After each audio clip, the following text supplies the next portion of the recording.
ಮಾಡಿ ಶ್ರೀ ಕ್ಷೇತ್ರ ಸುತ್ತೂರು ವೀರಸಿಂಹಾಸನ ಶಿವರಾತ್ರೀಶ್ವರ ಮಠ ಆದಿ ಜಗದ್ಗುರು ಶಿವರಾತ್ರೀಶ್ವರರ ಕರ್ತೃಗದ್ದುಗೆಗೆ ಭಕ್ತಿಯ ಪ್ರಣಾಮಗಳನ್ನು ಸಮರ್ಪಣೆ ಮಾಡಿ ಸದ್ಯಕಾಲದ ಪೂಜ್ಯರಾಗಿರುವಂತಹ ಜಗದ್ಗುರು ಶಿವರಾತ್ರಿ ದೇಶಿಕೇಂದ್ರ ಮಹಾಸ್ವಾಮಿಗಳವರ ಮಹಾಸನ್ನಿಧಾನಕ್ಕೆ ಭಕ್ತಿಯ ಪ್ರಣಾಮಗಳನ್ನು ಸಮರ್ಪಣೆ ಮಾಡಿ ಅವರ ಸಾನ್ನಿಧ್ಯದಲ್ಲಿ ನಡೆದುಕೊಂಡು ಬಂದಿರುವಂತಹ ಯಶಸ್ವಿ ರೀತಿಯನ್ನು ನಡೆದುಕೊಂಡು ಬಂದಿರುವಂತಹ 14ನೆಯ ಈ ಒಂದು ಶಿಬಿರ, ಅಧ್ಯಯನ ಶಿಬಿರ, ಅಧ್ಯಯನ ಶಿಬಿರದಲ್ಲಿ ಪಾಲ್ಗೊಂಡಿರುವಂತಹ ಎಲ್ಲ ಪರಮ ಪೂಜ್ಯ ಗುರುವೃಂದವರಲ್ಲಿ, ಮಾತೆಯವರಲ್ಲಿ, ಆಗಮಿಸಿರುವಂತಹ ಎಲ್ಲ ಸಂಘಟಕರಲ್ಲಿ ಭಕ್ತಿಯ ಪ್ರಣಾಮಗಳನ್ನು ಸಮರ್ಪಣೆ ಮಾಡಿ ಇವತ್ತಿನ ಈ ಅಧ್ಯಯನಕ್ಕೆ ಕೇಂದ್ರ ಶಕ್ತಿಯಾಗಿರುವಂತಹ ಪಕ್ಕದ ಶಂಭುಲಿಂಗ ಬೆಟ್ಟದ ಆರಾಧ್ಯ ದೇವರು ಗುರುಶಂಭುಲಿಂಗನಲ್ಲಿ ಭಕ್ತಿಯ ಶರಣಾರ್ಥಿಗಳನ್ನು ಸಮರ್ಪಣೆ ಮಾಡಿ ಆ ಇಷ್ಟದೇವತೆಯನ್ನು ಕುರಿತು ತಪಸ್ಸನ್ನು ಮಾಡಿ ಗುರುಶಂಭುಲಿಂಗನ ಒಲುಮೆಯಿಂದ ಅನೇಕ ಕಾವ್ಯಗಳನ್ನು ರಚನೆ ಮಾಡಿ ತತ್ವಪದಗಳನ್ನು ರಚನೆ ಮಾಡಿ ಆ ಮೂಲಕವಾಗಿ ಲೋಕ ಕಲ್ಯಾಣ ಹಿತಚಿಂತಕರಾಗಿರುವಂತಹ ಶ್ರೀಮನ್ ನಿಜಗುಣ ಶಿವಯೋಗಿಗಳವರ ಮಹಾಚೇತನಕ್ಕೆ ಭಕ್ತಿಯ ಶರಣಾರ್ಥಿಗಳನ್ನು ಸಮರ್ಪಿಸಿ, ಪುಣ್ಯಾತ್ಮರೇ, ಇವತ್ತು ಅನುಭವಸಾರ ಎನ್ನುವಂತಹ ಗ್ರಂಥ ಈ ಕುರಿತಾಗಿ ನಾವೆಲ್ಲ ಅಧ್ಯಯನ ಮಾಡ್ತಾ ಇದ್ದೇವೆ. ಅನುಭವ ಸಾರ. ಬೆಳಗಿನ ಸಮಯದಲ್ಲಿ ಅನುಭವ, ಅನುಭಾವ ಹೀಗೆ ಏನೇನೋ ಚಿಂತನೆ ನಡೀತು. ಆದರೆ ನಿಜಗುಣ ಶಿವಯೋಗಿಗಳವರು ನೇರವಾಗಿ ಅನುಭವ ಸಾರ ಎನ್ನುವಂತಹ ಗ್ರಂಥವನ್ನು ಎಲ್ಲಿಯೂ ಕೂಡ ಅನುಭವ ಅಂತ ಬಳಸಿಕೊಂಡಿಲ್ಲ ನಿಜಗುಣ ಶಿವಯೋಗಿಗಳವರು. ಅನುಭವ ಸಾರ. ಹಾಗಾದರೆ ಸಾರ ಮುಂದೆ ನೋಡೋಣ. ಅನುಭವ ಅಂದರೆ ಏನು? ವಸ್ತುವಿನ ಯಥಾರ್ಥ ಜ್ಞಾನ ಮಾಡಿಕೊಳ್ಳುವುದೇ ಅನುಭವ. ಆ ವಸ್ತು ಹೇಗಿದೆಯೋ ಅದರಂತೆಯೇ ಅದರ ಅನುಭವ ಅಂತ, ಅದರ ಜ್ಞಾನ ಆಗಬೇಕು. ಆ ಜ್ಞಾನ ಸ್ಮೃತಿಯಲ್ಲಿ ಉಳಿದರೆ ಅದು ಅನುಭವ, ಅದು ಉಳಿಬೇಕು. ಹಾಗೆ ಕಿವಿಯಿಂದ ಕೇಳಿ ನಾವು ಬಿಟ್ಟುಬಿಟ್ರೆ ಅದು ಉಳಿಯೋದಿಲ್ಲ, ಅದು ಅನುಭವ ಆಗೋದಿಲ್ಲ. ಕೇವಲ ಶ್ರವಣ ಮಾತ್ರದಿಂದ ಅದೇನೋ ಒಂದಿಷ್ಟು ಆ ಕಾಲದಲ್ಲಿ, ಆ ಸಮಯದಲ್ಲಿ ಒಂದಿಷ್ಟು ಅರ್ಥ ಗೋಚರಿಸಬಹುದು, ಆದರೆ ಅದು ಅಳಿದು ಹೋಗಬಹುದು. ಅದಕ್ಕಾಗಿ ವಸ್ತುವಿನ ಯಥಾರ್ಥ ಜ್ಞಾನ ಯಾವುದಿದೆಯೋ ಅದು ಯಾವುದೇ ವಸ್ತುವಿರಲಿ, ಇದಮಿತ್ತಂ, ಇದು ಇದ್ದಕ್ಕಿದ್ದ ಹಾಗೆ ಅನ್ನುವಂತಹ ಆ ಜ್ಞಾನವನ್ನು ಮಾಡಿಕೊಳ್ಳುವಂಥದ್ದಲ್ಲಿ ಆ ಜ್ಞಾನ ಸ್ಮೃತಿಯಲ್ಲಿ ಉಳಿಬೇಕು, ಸ್ಮರಣೆಯಲ್ಲಿ ಉಳಿಬೇಕು. ಅದಕ್ಕೆ ಅನುಭವ ಅನುಭವ ಅಂತ ಕರೆದು. ಸಾಮಾನ್ಯವಾಗಿ ಉದಾಹರಣೆಗೆ ನೋಡುವುದಾದರೆ, ಒಂದು ಹಸು ಇದೆ, ಒಂದು ಆಕಳು. ಆಕಳಿಗೆ ಅಲಂಕಾರಕ್ಕೋಸ್ಕರವಾಗಿ 2 ಕೋಡುಗಳಿಗೆ ನಾವು ಬಂಗಾರದ ಕವಚಗಳನ್ನು ಹಾಕ್ತೀವಿ. ಆದರೆ ಆ ಹಸುಗಳಿಗೆ ಬಂಗಾರದ ಕೋಡು, ಕಬ್ಬಿಣದ ಕೋಡು, ಸ್ಟೀಲಿನ ಕೋಡು, ಆ ಕವಚಗಳು ಯಾವುದರ ಜ್ಞಾನವೂ ಇಲ್ಲ. ಅಂದಮೇಲೆ ಬಂಗಾರದ ಜ್ಞಾನ ಆ ಹಸುವಿಗೆ ಆಗಲಿಲ್ಲ. ಅದಕ್ಕೆ ಅದರದೇ ಆಗಿರ್ತಕ್ಕಂಥ ಜ್ಞಾನ ಏನು ಅಂತಂದರೆ, ಅದರದ್ದು ಆಹಾರ ಏನಿದೆಯೋ ಅದರ ಜ್ಞಾನ ಮಾತ್ರ ಅದಕ್ಕಾಗತ್ತೆ.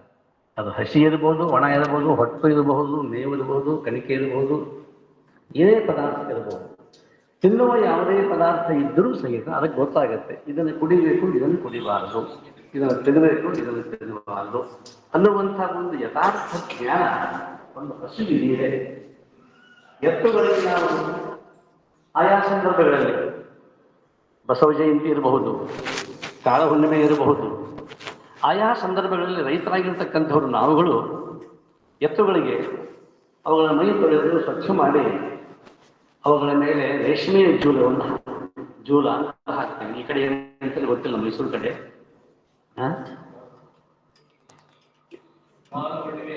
ಹಾ ನೀವು ಅಂದ್ಕೊಡ್ರಿ. ಅಂದ್ರೆ ಜೂಲ ಅಂತ ಹಾಕ್ತೀವಿ ಮೈ ಮೇಲೆ. ಅದು ರೇಷ್ಮೆದಿರಬಹುದು, ಯಾವುದೇ ಒಂದು ಪೀತಾಂಬರದಿರಬಹುದು. ಆದರೆ ಆ ಎತ್ತಿಗೆ ಇದು ಏನು ಅನ್ನೋ ಜ್ಞಾನ ಅದಕ್ಕೆ ಗೊತ್ತಿಲ್ಲ, ಅದು ಅನುಭವ ಅಲ್ಲ. ಹೇಗೆ ಒಂದು ವಸ್ತುವಿನ ಯಥಾರ್ಥ ಜ್ಞಾನ ಎತ್ತಿಗೆ ಮತ್ತು ಹಸುವಿಗೆ ಆಗಲಿಲ್ಲವೋ ಹಾಗೆಯೇ ಮಾನವರಾಗಿರ್ತಕ್ಕಂಥ ನಮಗೆ ವಸ್ತುವಿನ ಜ್ಞಾನ ಆಗಬೇಕಾಗಿತ್ತು ಅಂತಂತಂದರೆ ಒಂದಿಷ್ಟು ನಾವು ಅದರ ಬಗ್ಗೆ ತಿಳಿದುಕೊಳ್ಳಬೇಕು. ಆ ಜ್ಞಾನ ಆಯಿತು ಅನ್ನೋದು ಅನುಭವದಲ್ಲಿ ಉಳಿತದೆ. ಅದು ಮುಂದೆ ಸಾರವತ್ತಾಗಿ ಉಳಿದ್ರಿಂದ ಅನುಭವ ಸಾರ ಅಂತ ಅನಿಸ್ಕೊಳ್ತದೆ. ಅದಿರಲಿ. ಆದರೆ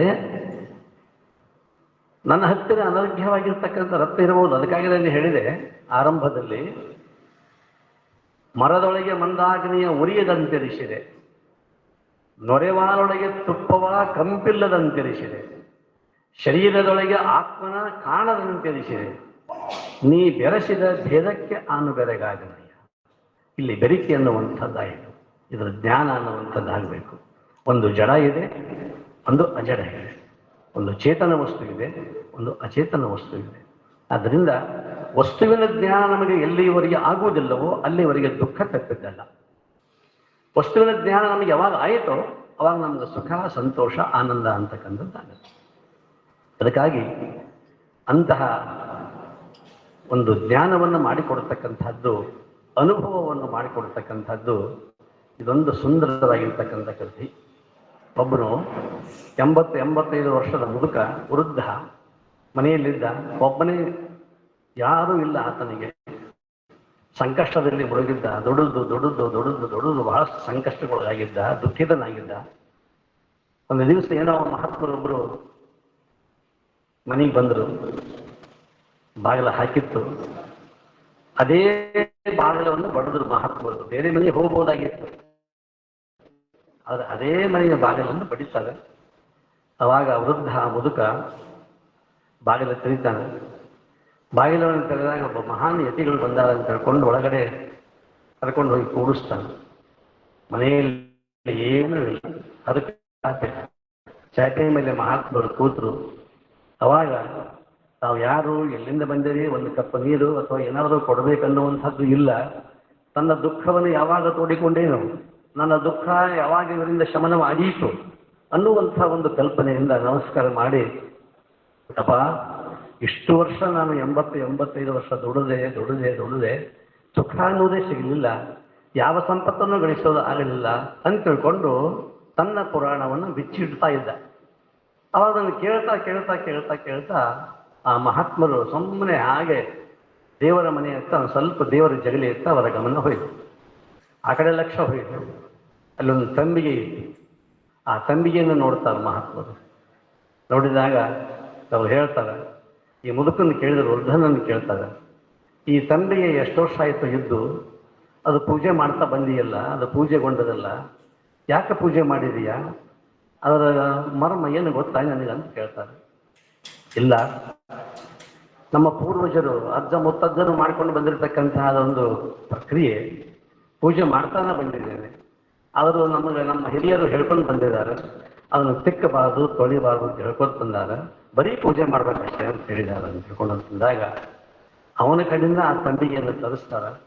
ಇದನ್ನು ಸ್ವಚ್ಛ ತೊಳಿ ಅಂತ ಹೇಳ್ತಾರೆ. ಸ್ವಚ್ಛ ತೊಳಿ ಅಂತ ಹೇಳಿದಾಗ ಅದು ತೊಳೆದಂಗೆ ತನ್ನ ತನವನ್ನು ತೋರಿಸಲಿಕ್ಕೆ ಪ್ರಾರಂಭ ಆಯಿತು. ಅದು ಏನು ಇತ್ತು ಅಂತಂದರೆ ಪರುಷದಿಂದ ಮಾಡಿರ್ತಕ್ಕಂಥ ತಂಬಿಗೆ ಇತ್ತು. ಅದರ ಜ್ಞಾನ ಅವನಿಗೆ ಆಗಿರಲಿಲ್ಲ. ತನ್ನ ಮನೆಯಲ್ಲಿ ಇರ್ತಕ್ಕಂಥ ಅನರ್ಘ್ಯವಾಗಿರ್ತಕ್ಕಂಥ ಪರುಷಮಣಿ ಇದ್ದರೂ ಕೂಡ ಆ ಪರುಷಮಣಿಯನ್ನು ಕಬ್ಬಿಣಕ್ಕೆ ಸೋಂಕಿದ ಆ ಕ್ಷಣವೇ ಅದು ಹೆಂಗೆ ಬಂಗಾರ ಆಗ್ತಿತ್ತೋ ಅವನ ಜೀವನವೇ ಬಂಗಾರ ಆಗಬೇಕಾಗಿತ್ತು. ತನ್ನ ಹತ್ತಿರ ವಸ್ತು ಇದ್ದರೂ ಕೂಡ ಅದರ ಜ್ಞಾನ ಅವನಿಗೆ ಆಗಲಿಲ್ಲ, ಅದರ ಅನುಭವವೂ ಕೂಡ ಅವನಿಗೆ ಆಗಲಿಲ್ಲ. ಯಾವಾಗ ಮಹಾತ್ಮದ ಒಬ್ಬ ಗುರುಗಳು ಅದನ್ನು ತೊಳೆಯಪ್ಪ ತಿಳ್ಕೊಂಡು ತೊಳೆಸಿ ಸ್ವಚ್ಛ ಮಾಡಿಸಿ ಅದನ್ನು ಅವನ ಕೈ ಕೊಟ್ಟಾಗ, ನಿನ್ನ ಮನೆಯಲ್ಲಿರ್ತಕ್ಕಂಥ ಎಷ್ಟೆಷ್ಟು ಸಾಮಾನುಗಳದಾವ, ಕಬ್ಬಿಣ ಸಾಮಾನುಗಳು ಇವೆಲ್ಲವೂ ಕೂಡ ಬಂಗಾರ ಆಗ್ತಕ್ಕಂಥ ಸಂದರ್ಭ ಈಗ ಬಂತು ಅಂದಾಗ ಆ ತಮ್ಮಿಗೆ ತಗೊಂಡು ಹೋಗ್ತಾನೆ. ಹುಚ್ಚಿಡಿದು ಬಿಡ್ತಾವನಿಗೆ. ಹುಚ್ಚಿಡಿದು ಎಲ್ಲ ಕಡೆ ಎಲ್ಲೆಲ್ಲಿ ಕಬ್ಬಿಣ ಸಾಮಾನುಗಳದಾವ ಎಲ್ಲ ಕಡೆ ತಿರುಗಾಡಿ ಎಲ್ಲ ಮಾಡಿದ. ಎಲ್ಲವೂ ಕೂಡ ಬಂಗಾರ ಆಯಿತು. ಅವನಿಗೆ ಅನಿಸ್ತು ಇನ್ನೊಂದಿಷ್ಟು ಕಬ್ಬಿಣ ಕೂಡಿಸ್ಬೇಕಂತ ಹೊರಟ. ಹೊರಗಿನ ಕಬ್ಬಿಣ ತರ ಒಳಗಿನ ಕಬ್ಬಿಣ ಬಂಗಾರ ಆಗ್ಯದ. ಇಷ್ಟರ ಮೇಲೆ ಸಂತೃಪ್ತಿ ಪಡಿಬೇಕಾಗಿತ್ತು, ತವು ಆಗಲಿಲ್ಲ. ತರಲಿಕ್ಕೆ ಹೊರಡ್ತಾನ. ಹೋಗುವಾಗ ಇವಡಿ ಬಿದ್ದ, ಸತ್ತ. ಆದರೆ ಇಡೀ ತನ್ನ 80 ವರ್ಷಗಳನ್ನ ಕಳೆದಿದ್ರೂ ಕೂಡ ವಸ್ತುವಿನ ತನ್ನಲ್ಲೇ ಇರ್ತಕ್ಕಂಥದ್ದು ಜಗಲಿಯ ಮೇಲೆ ಇರ್ತಕ್ಕಂತಹ ಒಂದು ಅನರ್ಘ್ಯವಾಗಿರ್ತಕ್ಕಂಥ ಪುರುಷದ ತಂಬಿಗೆ ಇದ್ರೂ ಕೂಡ ಅದರ ಜ್ಞಾನ ಅವನಿಗೆ ಹೇಗೆ ಆಗಲಿಲ್ಲವೋ, ಹೇಗೆ ಆಕಸ್ಮಿಕವಾಗಿ ಅವನು ಸತ್ತೋಗಿಬಿಟ್ನೋ ಅನುಭವಿಸಲಿಲ್ಲ. ಗುರುಗಳು ಅದನ್ನು ಯಥಾರ್ಥವಾಗಿರ್ತಕ್ಕಂಥ ಒಂದು ವಸ್ತುವನ್ನು ಕೊಟ್ಟಿದ್ರೂ ಕೂಡ, ಅದರ ಜ್ಞಾನವನ್ನು ಮಾಡಿಕೊಟ್ಟಿದ್ರೂ ಕೂಡ ಅದರ ಬಗ್ಗೆ ಅವನಿಗೆ ಮುಂದೆ ತನ್ನ ಜೀವನವನ್ನು ಕಳೀಲಿಕ್ಕೆ ಆಗಲಿಲ್ಲ, ಅನುಭವಿಸಲಿಕ್ಕೆ ಆಗಲಿಲ್ಲ. ಹಾಗೆಯೇ ನಮ್ಮಲ್ಲಿ ಅನಾದಿ ಕಾಲದಿಂದ ನಾವು ಬಂದಿದ್ದೇವೆ, ಹುಟ್ಟಿದ್ದೇವೆ. ಪುನರಪಿ ಜನನಂ ಪುನರಪಿ ಮರಣಂ ಪುನರಪಿ ಜನನಿ ಜಠರೇ ಶಯನಂ ಯಹ ಸಂಸಾರೇ ಕಲು ದುಸ್ತಾರೆ ಪಾಯಮುರಾರಿ ಕೃಪೆ ಬೇಡಿಕೊಳ್ತಾರೆ ಶರಣರು. ಹುಟ್ಟಿದ್ದೇವೆ, ಸಾಯ್ತೇವೆ, ಹುಟ್ಟುತ್ತೇವೆ, ಸಾಯ್ತೇವೆ. ಆದರೆ ನಮ್ಮಲ್ಲಿರ್ತಕ್ಕಂಥ ಅದ್ಭುತವಾಗಿರ್ತಕ್ಕಂಥ ನಿನ್ನ ಒಡವೆ ಎಂಬುದು ಜ್ಞಾನರತ್ನ. ಅಂತಪ್ಪ ಜ್ಞಾನರತ್ನವನ್ನು ನೀನು ಅಲಂಕರಿಸಿದೆಯಾದರೆ ನಿನ್ನಂಥ ಶ್ರೀವಂತರು ನಮ್ಮ ಗುಹೇಶ್ವರ ಲಿಂಗದಲ್ಲಿ ಯಾರೂ ಇಲ್ಲ ಅನ್ನುವಂಥ ಮಾತನ್ನು ಹೇಳ್ತಾರೆ. ಇಲ್ಲಿ ವೈರಾಗ್ಯ ಮೂರ್ತಿಗಳಾಗಿರ್ತಕ್ಕಂತಹ ಪರಮ ವೈರಾಗ್ಯ ಮೂರ್ತಿಗಳು, ಶಿವಯೋಗಿಗಳು, ಶಿವಯೋಗಾನುಸಂಧಾನವನ್ನು ಮಾಡಿದವರು, 6 ಶಾಸ್ತ್ರಗಳನ್ನು ನಮಗೆ ಕರುಣಿಸಿಕೊಟ್ಟಿರ್ತಕ್ಕಂತಹ ನಿಜಗುಣ ಶಿವಿಗಳು ಎಷ್ಟು ಅದ್ಭುತವಾಗಿರ್ತಕ್ಕಂತಹ ಮಾತುಗಳನ್ನು ಇಲ್ಲಿ ಹೇಳ್ತಾರೆ. ಇದು ಅನುಭವ ಸಾರ ಅಂತಕ್ಕಂಥ ಒಂದು ಸುಂದರವಾಗಿರ್ತಕ್ಕಂಥ ಗ್ರಂಥ. ಇದರ ಜ್ಞಾನವನ್ನು ನಾವು ಈಗ ಮಾಡಿಕೊಳ್ಬೇಕು. ಅದು ಎಂಥದ್ದು ಅಂದರೆ ಯಥಾರ್ಥವಾಗಿರ್ತಕ್ಕಂಥ ಜ್ಞಾನ. ಇದನ್ನು ಮಾಡಿಕೊಂಡ್ವಿ ಅಂತಂದರೆ ಆ ಜ್ಞಾನದ ಮೂಲಕವಾಗಿ ಏನು ನಿಜಗುಣ ಶಿವಿಗಳು ಅನುಭವಿಸಿದ್ರೋ ಅದೇ ಅನುಭವವನ್ನು ನಾವು ನಮ್ಮಲ್ಲಿ ಅದನ್ನು ಇಟ್ಕೊಳ್ತೇವೆ. ಅದು ಅನರ್ಘ್ಯ ರತ್ನ. ಅಂಥದ್ದನ್ನು ಸುಮಾರು 8 ಸಂಧಿಗಳು ಇದರಲ್ಲಿ ಅದಾವೆ. 8 ಸಂಧಿಗಳು ಬರ್ತಾವೆ. ಒಂದೊಂದು ಸಂಧಿಯಲ್ಲಿ ಮೊದಲನೇ 2 ಸಂಧಿಗಳಲ್ಲಿ 8 ಪದಗಳದಾವೆ, ಸೂತ್ರಗಳದಾವೆ. ಆ ನಂತರದಲ್ಲಿ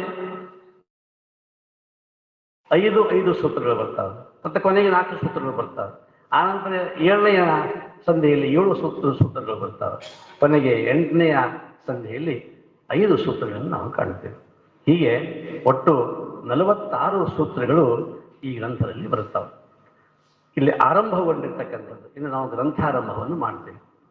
ನಿಮ್ಮಲ್ಲಿ ಯಾರಾದರಲ್ಲಿ ಗ್ರಂಥ ಇತ್ತು ಅಂತಂದರೆ ನೀವು ಅದನ್ನು ನೋಡ್ಕೊಳ್ಬೋದು. ಅದು ಹಳೆಗನ್ನಡ ನೋಡೋದ್ರಿಂದ ಪದಚ್ಛೇದ ಮಾಡಿದಾಗಲೇ ಅದು ಜ್ಞಾನ ಅಂತಕ್ಕಂಥದ್ದು ಆಗಲಿಕ್ಕೆ ಸಾಧ್ಯ. ಗ್ರಂಥ ಇದ್ದರೆ ನೀವು ಪದಚ್ಛೇದ ಮಾಡಿಕೊಳ್ಳಬಹುದು. ಇನ್ನೊಂದು ನಾನು ಹೇಳಲಿಕ್ಕೆ ಮೊದಲೇ ನಾನು ಹೇಳಲಿಕ್ಕೆ ಇಚ್ಛೆ ಪಡ್ತೇನೆ. ಇಲ್ಲಿ ನಿಜಗುಣ ಶಿವಗಳು ಮುಂದವರು ಹೇಳ್ತಾರೆ, ಶಾಂಭವ ಜ್ಞಾನ ಪಂಡಿತರಾದವರು ನಾನು ಹೇಳಿರ್ತಕ್ಕಂಥದ್ದು ಏನಾದರೂ ದೋಷ ಇತ್ತು ಅಂತಂತಂದರೆ ಅದನ್ನು ತಾವು ತಿದ್ದಿ ತಿಳ್ಕೊಳ್ಬೇಕು ಅಂತ ತಿಳ್ಕೊಂಡು ಅವರೇ ಹೇಳ್ಯಾರ ಅಂತಂದಮೇಲೆ ನಾನು ವೈಯಕ್ತಿಕವಾಗಿ ಹೇಳುವಾಗ ತಪ್ಪಾದರೆ ತಾವೆಲ್ಲ ಅದನ್ನು ಕ್ಷಮಿಸಬೇಕು ಅಂತ ತಿಳ್ಕೊಂಡು ಮೊದಲಿಗೆ ನಾನು ತಮ್ಮಲ್ಲಿ ಕೇಳಿಕೊಂಡು ಮುಂದೆ ನಾನು ಗ್ರಂಥಾರಂಭವನ್ನು ಮಾಡಲಿಕ್ಕೆ ಇಚ್ಛೆ ಪಡ್ತೇನೆ. ಪರತರಾನಂದಂ ಯಾಕಂತಂದರೆ ಇದು ಗ್ರಂಥ ಹೀಗಿದೆ. ಸೂತ್ರವನ್ನು ಇಟ್ಟುಕೊಂಡು ನಾವು ಗ್ರಂಥವನ್ನು ಮುಂದಿಟ್ಟುಕೊಂಡು ನಾವು ಒರೇ ಉಪನ್ಯಾಸ ಮಾಡೋದಲ್ಲ. ಇಲ್ಲಿ ಕೂತು ನಾನು ಯಾಕೆ ಹೇಳಬೇಕಾಯ್ತು ಅಂದರೆ ನನ್ನದೇ ಆಗಿರ್ತಕ್ಕಂಥ ಆಸನದಲ್ಲಿ ಉಪದೇಶ ಅಂತಕ್ಕಂಥದ್ದು ಹೀಗೆ ಇರಬೇಕು ಅನ್ನುವಂಥದ್ದು ಇದೆ. ಅದನ್ನು ಅವರು ಸ್ಪಷ್ಟವಾಗಿ ಹೇಳ್ತಾರೆ. ನಿಜಗುಣದಿಂದ ನಾವು ಕಲಿಬೇಕಾಗಿದ್ದು ಬಹಳಷ್ಟು ಇದೆ. ನಾವು ಮೇಲ್ಗಡೆ ಕೂತ್ಕೊಂಡು ನಿಂತ ಉಪದೇಶ ಮಾಡಿದರೆ ಅದು ಸಾಲದು ಅಂತ ತಿಳ್ಕೊಂಡು ಆಧಾರ ಚಕ್ರದಲ್ಲಿ ನನ್ನ ಲಕ್ಷ್ಯ ಅಂತಕ್ಕಂಥದ್ದು ಇರಬೇಕು, ನನ್ನ ಗಮನ ಇರಬೇಕು. ಆಧಾರ ಚಕ್ರ ಆಗ್ಬೇಕಾಯ್ತು ಅಂದ್ರೆ ಆಸನವನ್ನು ಹಾಕಬೇಕು. ಅದು ಹೇಳ್ತಾ ಹೇಳ್ತಾ ಹೇಳ್ತಾ ಚಕ್ರಾದಿಗಳನ್ನು ಭೇದಿಸ್ತಾ ಉಪದೇಶ ನಡೆದಾಗ ಮೇಲೆ ಹೋಗಬೇಕು. ಅಂದಾಗ ಮಾತ್ರ ನಿಮಗೆ ಆತ್ಮಾನುಸಂಧಾನ, ಆತ್ಮಜ್ಞಾನ, ಅನುಭವ ಅಂತಕ್ಕಂಥದ್ದಾಗಲಿಕ್ಕೆ ಸಾಧ್ಯ. ಇಲ್ಲದಿದ್ದರೆ ಆಗೋದಿಲ್ಲ. ಅದಕ್ಕಾಗಿ ಮೊಟ್ಟ ಮೊದಲು ಆರಂಭದಲ್ಲಿ ಪರತರ ಆನಂದಮಯ ಗುರು ಶಂಭು ಪದವು ಎನ್ನ ಶಿರದೋಳು ಇರುತ್ತಿದ್ದಕ್ಕೆ ನಿಜ ಕರುಣದಿಂದ ತನ್ನ ಕೃತಕೃತ್ಯತೆಯನ್ನು ಹೇಳ್ಕೊಳ್ತಾನೆ ಶಿಷ್ಯನಾಗಿರ್ತಕ್ಕಂಥವರಲ್ಲೇ. ಪರತರಾನಂದಮಯ ಗುರು ಶಂಭು ಪದವನ್ನು ಪರತರ ಇಲ್ಲಿ ವಿಶೇಷ ಬಹಳ ಶ್ರೇಷ್ಠವಾಗಿರ್ತಕ್ಕಂಥದ್ದು, ಅದರಷ್ಟು ಶ್ರೇಷ್ಠ ಮತ್ತೊಂದಿಲ್ಲ. ಯಾವುದು ಪರತರದೆಯೋ ಅದು ಅನ್ನಮಯವೇ. ಅಲ್ಲಿ ದುಃಖ ಅಂತಕ್ಕಂಥದ್ದಿಲ್ಲ. ಯಾವ ದುಃಖಗಳು, ಅವಿದ್ಯಾ, ಅಸ್ಮಿತ, ರಾಗ, ದ್ವೇಷ, ಅಭಿನಿವೇಶ ಅಂತ ಯಾವ ದುಃಖಗಳು ಇಲ್ಲ, ಯಾವ ಕ್ಲೇಶಾದಿಗಳಿಲ್ಲ. ಆದಿಭೌತಿಕ ಇರಬಹುದು, ಆದಿದೈವಿಕ ಇರಬಹುದು, ಆಧ್ಯಾತ್ಮಿಕ ಇರಬಹುದು, ಯಾವ ತಾಪತ್ರಯಗಳು ಅಲ್ಲಿ ಇಲ್ಲ. ಅಷ್ಟೊಂದು ಆನಂದಮಯವಾಗಿರ್ತಕ್ಕಂಥದ್ದು ಗುರು ಶಂಭು ಪದವೆನ್ನ ಶರದೊಳು ಎದುರಿಕೆ ನಿಜ ಕರುಣದಿಂದ. ನಿಜವಾಗಿರ್ತಕ್ಕಂತಹ ಕರುಣಾರಸ ಗುರುಶಂಭುಲಿಂಗನಿಂದ ಇದ್ದುದರಿಂದ ನನಗೆ ಯಾವುದು ಕೂಡ ಭಯ ಅಂತಕ್ಕಂಥದ್ದಿಲ್ಲ. ಶ್ರೀ ಗುರುವೇ, ಈ ಬೆಳಗ್ಗೆಲ್ಲ ನೋಡ್ಕೊಂಡಿದ್ರಿ. ಇಲ್ಲೇ ಇದು ನಮಸ್ಕಾರ ರೂಪ ಮಂಗಲ ಇದೆ. ಮಂಗಲ ಪದ್ಯದಲ್ಲಿ ಒಂದಿಷ್ಟು 4 ನುಡಿಗಳಲ್ಲಿ ಹೇಳ್ತಾರೆ ಅವರು. ಮೊಟ್ಟ ಮೊದಲು ಶ್ರೀ ಗುರುವೇ, ಗುರು ಪರಮಾತ್ಮನನ್ನು ನೆನೆಸಿಕೊಳ್ತಾರೆ. ನಿಜ ಸುಖದ ಸಾಗರವೇ, ಅಲ್ಲಿ ಯಾವುದು ಕೂಡ ಅಸತ್ಯವಾಗಿರ್ತಕ್ಕಂಥದ್ದು ಯಾವುದಿಲ್ಲ. ನಿಜ ಸುಖದ ಸಾಗರಕ್ಕೆ ಯಾವ ರೀತಿಯಾಗಿ ಕೊರತೆ ಎನ್ನುವಂಥದ್ದು ಇಲ್ಲವೋ, ನದಿಗಳಿಗೆ ಕೊರತೆ ಇದೆ, ನದಿಗಳು ಬರ್ತಾವೆ, ನದಿಗಳಿಗೆ ಡ್ಯಾಮ್ ಕಟ್ಟುತ್ತೇವೆ ನಾವು, ಆದರೆ ಸಮುದ್ರಕ್ಕೆ ಡ್ಯಾಮ್ ಕಟ್ಟೋದಾಗುವುದಿಲ್ಲ. ಅದು ವಿಶಾಲವಾಗಿರ್ತಕ್ಕಂಥ ಮಹಾನ್ ಸಾಗರ ಹೇಗಿದೆಯೋ ಅಂಥ ಒಂದು ನಿಜ ಸುಖದ ಸಾಗರ ಅಂತಕ್ಕಂಥದ್ದು, ನಿಜ ಸ್ವರೂಪವನ್ನು ಅರಿತುಕೊಂಡಿರ್ತಕ್ಕಂಥ ಸಾಗರ ಸ್ವರೂಪನಾಗಿರ್ತಕ್ಕಂಥವನು ತೆರೆಮಸಗು ಆಗಲೂ ಬೆಳಗುತ್ತಿಹ ನಿನ್ನ ಕಡೆಗಣ್ಣುಗಳಿಗೆ ಸಂತಸವನು ಅಖಿಳಕ್ಕೆ ಅಂತ ತಿಳ್ಕೊಂಡು ಗುರು ಪರಮಾತ್ಮನ ಬಗ್ಗೆ ಕುರಿತು ನಮಸ್ಕಾರವನ್ನು ಮಾಡಿ ಮುಂದೆ ಹೇಳ್ತಾರೆ ಅವರು.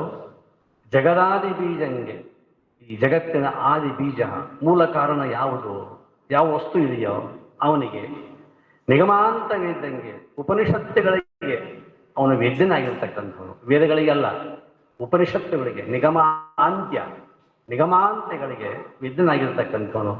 ನಗರಾಜ ಸುತೆಯ ರಮಣಂಗೆ, ಇಲ್ಲೇ ಪಾರ್ವತಿ ಸಮೇತನಾಗಿರ್ತಕ್ಕಂತಹ ಪರಮಾತ್ಮನಿಗೆ ಶಂಭುವಿಂಗೆ ಅಗಣಿತೋತ್ಸವದಿಂದ ತನಪೆ.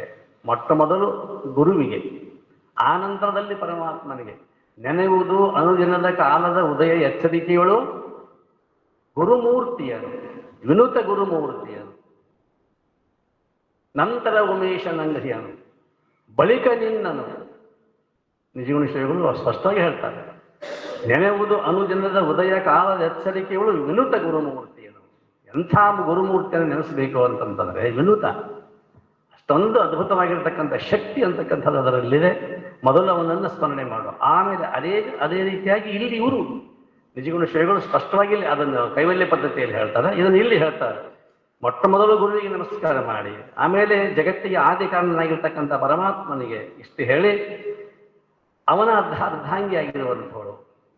ಈ ಜಗತ್ತಿಗೆ ಉತ್ಪತ್ತಿ ಮುಂದೆ ಬರ್ತದೆ, ಅದು ಈಗ ಹೇಳೋದಲ್ಲ, ಮುಂದೆ ಹೇಳ್ತಕ್ಕಂಥ ಅವನ ಅರ್ಧಾಂಗಿಯಾಗಿರ್ತಕ್ಕಂತಹ ಸರ್ವಶಕ್ತಿತ್ವವಾದ ಅಹುದಾರ ಬಲದಿಂದ ಆ ಸರ್ವಮಂಗಲಿಗೆ ನತನಕ್ಕೆ ಪಾರ್ವತಿಗೆ ನಾನು ನಮಸ್ಕಾರವನ್ನು ಮಾಡ್ತೇನೆ. ಒಟ್ಟಾರೆಯಾಗಿ ಇಲ್ಲಿ ಪರಮಾತ್ಮನ ಸಾನ್ನಿಧ್ಯದಲ್ಲಿ ಯಾರ್ಯಾರು ಇದ್ದಾರೋ ಅವರಿಗೆ ಪ್ರಮುಖರಾಗಿರ್ತಕ್ಕಂಥವರಿಗೆ ನಮಸ್ಕಾರವನ್ನು ಮಾಡಿ ನಾನು ಮುಂದೆ ಹೋಗ್ತೇನೆ ಅಂತ ತಿಳ್ಕೊಂಡು ಒಮ್ಮೆ ಗಣಪತಿಗೆ, ಮತ್ತೊಮ್ಮೆ ಸೇನಾಧಿಪಂ, ಒಮ್ಮೆ ವೀರೇಶಂಗೆ, ಒಮ್ಮೆ ನಂದೀಶ್ವರಂಗೆ, ಒಮ್ಮೆ ನಾನು ನತನತ್ತೆ. ಇವ್ರನ್ನ ಯಾಕೆ ಸ್ಮರಣ ಮಾಡ್ತಾರ ಅಂತಂದ್ರೆ ಇಲ್ಲಿ ನಿಜಗುಣ ಶ್ರೀಗಳು ಪರಮಾತ್ಮನ ಸಾಮೀಪ್ಯದಲ್ಲಿ ಇರ್ತಕ್ಕಂಥವ್ರು ಎಲ್ಲರೂ ಕೂಡ ಅವರನ್ನು ನಾನು ಓಲೈಸಿಕೊಂಡ್ರೆ ನನಗೆ ಇನ್ನಷ್ಟು ಜ್ಞಾನ ನನಗೆ ಬರ್ತದೆ, ಪರಮಾತ್ಮನ ಒಲುಮೆ ಆಗುತ್ತೆ ಅಂತಕ್ಕಂಥ ಒಂದು ವಿಶೇಷತೆ ಅವರಲ್ಲಿ ಇದ್ದುದರಿಂದ ಇಷ್ಟು ಹೇಳಿ ಅಂದು ಇಂದು ಮುಂದೆ ಅಂದಿಂದು ಮುಂದೆ ಬೆಳೆದೆ ಎಂದೆಂದು ನಿಜಭಕ್ತಿಯಿಂದ ಈಶನೊಡನೆ ಬೆರೆದು ಸುಖಮಿರ್ಪ ಆ ಗಣವರಿಂದ ನಮ್ಮ ಕುರಿತು ನತನ. ಇಡೀ ಆ ಗಣವನ್ನು ವರ್ತಮಾನ, ಭೂತ, ಭವಿಷ್ಯತ್ತಿನಲ್ಲಿ 3 ಕಾಲಗಳಲ್ಲಿ ಆಗಿ ಹೋಗಿರ್ತಕ್ಕಂತಹ ಆ ಎಲ್ಲ ಗಣಾಧೀಶ್ವರರನ್ನ ನಿಜಭಕ್ತಿಯಿಂದ, ಯಾರು ನಿಜವಾಗಿರ್ತಕ್ಕಂಥ ಭಕ್ತಿಯಿಂದ ಪರಮಾತ್ಮನನ್ನು ಒಲಿಸಿಕೊಂಡು ಅವನ ಕೃಪೆಗೆ ಪಾತ್ರರಾಗಿ ಜೀವನ್ಮುಕ್ತರಾಗಿ ಹೋಗಿದ್ದಾರೋ ಅವರೆಲ್ಲರಿಗೂ ಕೂಡ ಆ ಗಣವೃಂದ ಮಮ್ಮ ಕೂರ್ತನತೆ. ಇದಕ್ಕೆ ಮೇಲಿಲ್ಲವೆಂಬುದು ನೋಡಿ ಹೇಳ್ತಾರೆ. ಯಾಕೆ ನಾನು ಹೇಳ್ತೇನೆ ಅಂತಂದ್ರೆ ಇದಕ್ಕೆ ಮೇಲಿಲ್ಲವೆಂಬುದು, ಇದಕ್ಕೆ ಅಂದ್ರೆ ಈ ಬ್ರಹ್ಮಜ್ಞಾನಕ್ಕೆ, ಇದಕ್ಕೆ ಅಂದ್ರೆ ಇಷ್ಟೆಲ್ಲ ನಮಸ್ಕಾರ ಮಾಡಿದಲ್ಲಿ ಇದಕ್ಕಲ್ಲ. ಇದಕ್ಕೆ ಮೇಲಿಲ್ಲವೆಂಬುದು ಅದು ತಾನು ಅದಾವ ಸುಖವೋ, ಯಾವ ಸುಖವನ್ನು ಪಡೆದುಕೊಂಡ ನಂತರದಲ್ಲಿ ಅತ್ಯಂತ ದುಃಖ ನಿವೃತ್ತಿ ಪರಮಾನಂದ ಪ್ರಾಪ್ತಿಯನ್ನು ನಾನು ಪಡ್ಕೊಂಡ ನಂತರದಲ್ಲಿ ಆತ್ಯಂತಿಕ ದುಃಖ ಅಂತಾರೆ ಅವರು. ಎಷ್ಟು ದುಃಖಗಳದಾವ ಎಲ್ಲಾ ದುಃಖಗಳನ್ನು ಕಳೆದುಕೊಂಡ ನಂತರದಲ್ಲಿ ಇದಕ್ಕೆ ಮೇಲಿಲ್ಲವೆಂಬುದು ಅದು ತಾನು ಅದಾವ ಸುಖವೋ ಅದನ್ನು ಒಮ್ಮೆ ತನ್ನನ್ನು ಅರಿದೊಡೆ ಒಲಿದು ಈ ಆತ್ಮಪದವು ಎನ್ನ ಮಾನಸದೊಳಕ್ಕೆ ಇದು ಅನುಭವ. ಮನುಷ್ಯನಲ್ಲಿ ಇರಬೇಕು ಯಾವುದು ಅಂತ ಕೇಳಿದ್ರೆ, ತಾನು ಅದಾವ ಸುಖವೋ ಅದನ್ನು ಒಮ್ಮೆ ತನ್ನನ್ನು ಅರಿದೊಡೆ, ನಾನು ಯಾರು ಅನ್ನುವಂಥದ್ದನ್ನು ಅರಿತುಕೊಂಡ ನಂತರದಲ್ಲಿ ಏನೋ ಒಂದು ಸ್ಮರಣೆ ಉಳಿತಿದೆಯಲ್ಲ, ಅದನ್ನ ಒಲಿದು ಈ ಆತ್ಮಪದವು ಎನ್ನ ಮಾನಸದೊಳಕ್ಕೆ. ಇದು ಬಹಳ ಪವಿತ್ರವಾಗಿರ್ತಕ್ಕಂಥದ್ದು. ಗೀತೆ ಹೇಳ್ತದೆ, ರಾಜವಿದ್ಯಾ ರಾಜಗುಹ್ಯಂ ಪವಿತ್ರಂ ಇದಮುತ್ತಮಂ ಪ್ರತ್ಯಕ್ಷಾವಗಮಂ ಧರ್ಮಂ ಸುಖಂ ಕರ್ತುಮವ್ಯಯಂ. ರಾಜವಿದ್ಯಾ ರಾಜಗುಹ್ಯ ಯಾವುದು? ಬ್ರಹ್ಮಜ್ಞಾನ ಅಂತಕ್ಕಂಥದ್ದು, ಬ್ರಹ್ಮವಿದ್ಯಾ ಅಂತಕ್ಕಂಥದ್ದು. ರಾಜವಿದ್ಯಾ ಅದರ ಮುನ್ನ ಮತ್ತೊಂದು ಯಾವುದೂ ವಿದ್ಯೆ ಇಲ್ಲ. ರಾಜವಿದ್ಯಾ ರಾಜಗುಹ್ಯಂ ಬಹಳ ಗೂಢವಾಗಿರ್ತಕ್ಕಂಥದ್ದು. ಪ್ರತ್ಯಕ್ಷಾವಗಮಂ ಧರ್ಮಂ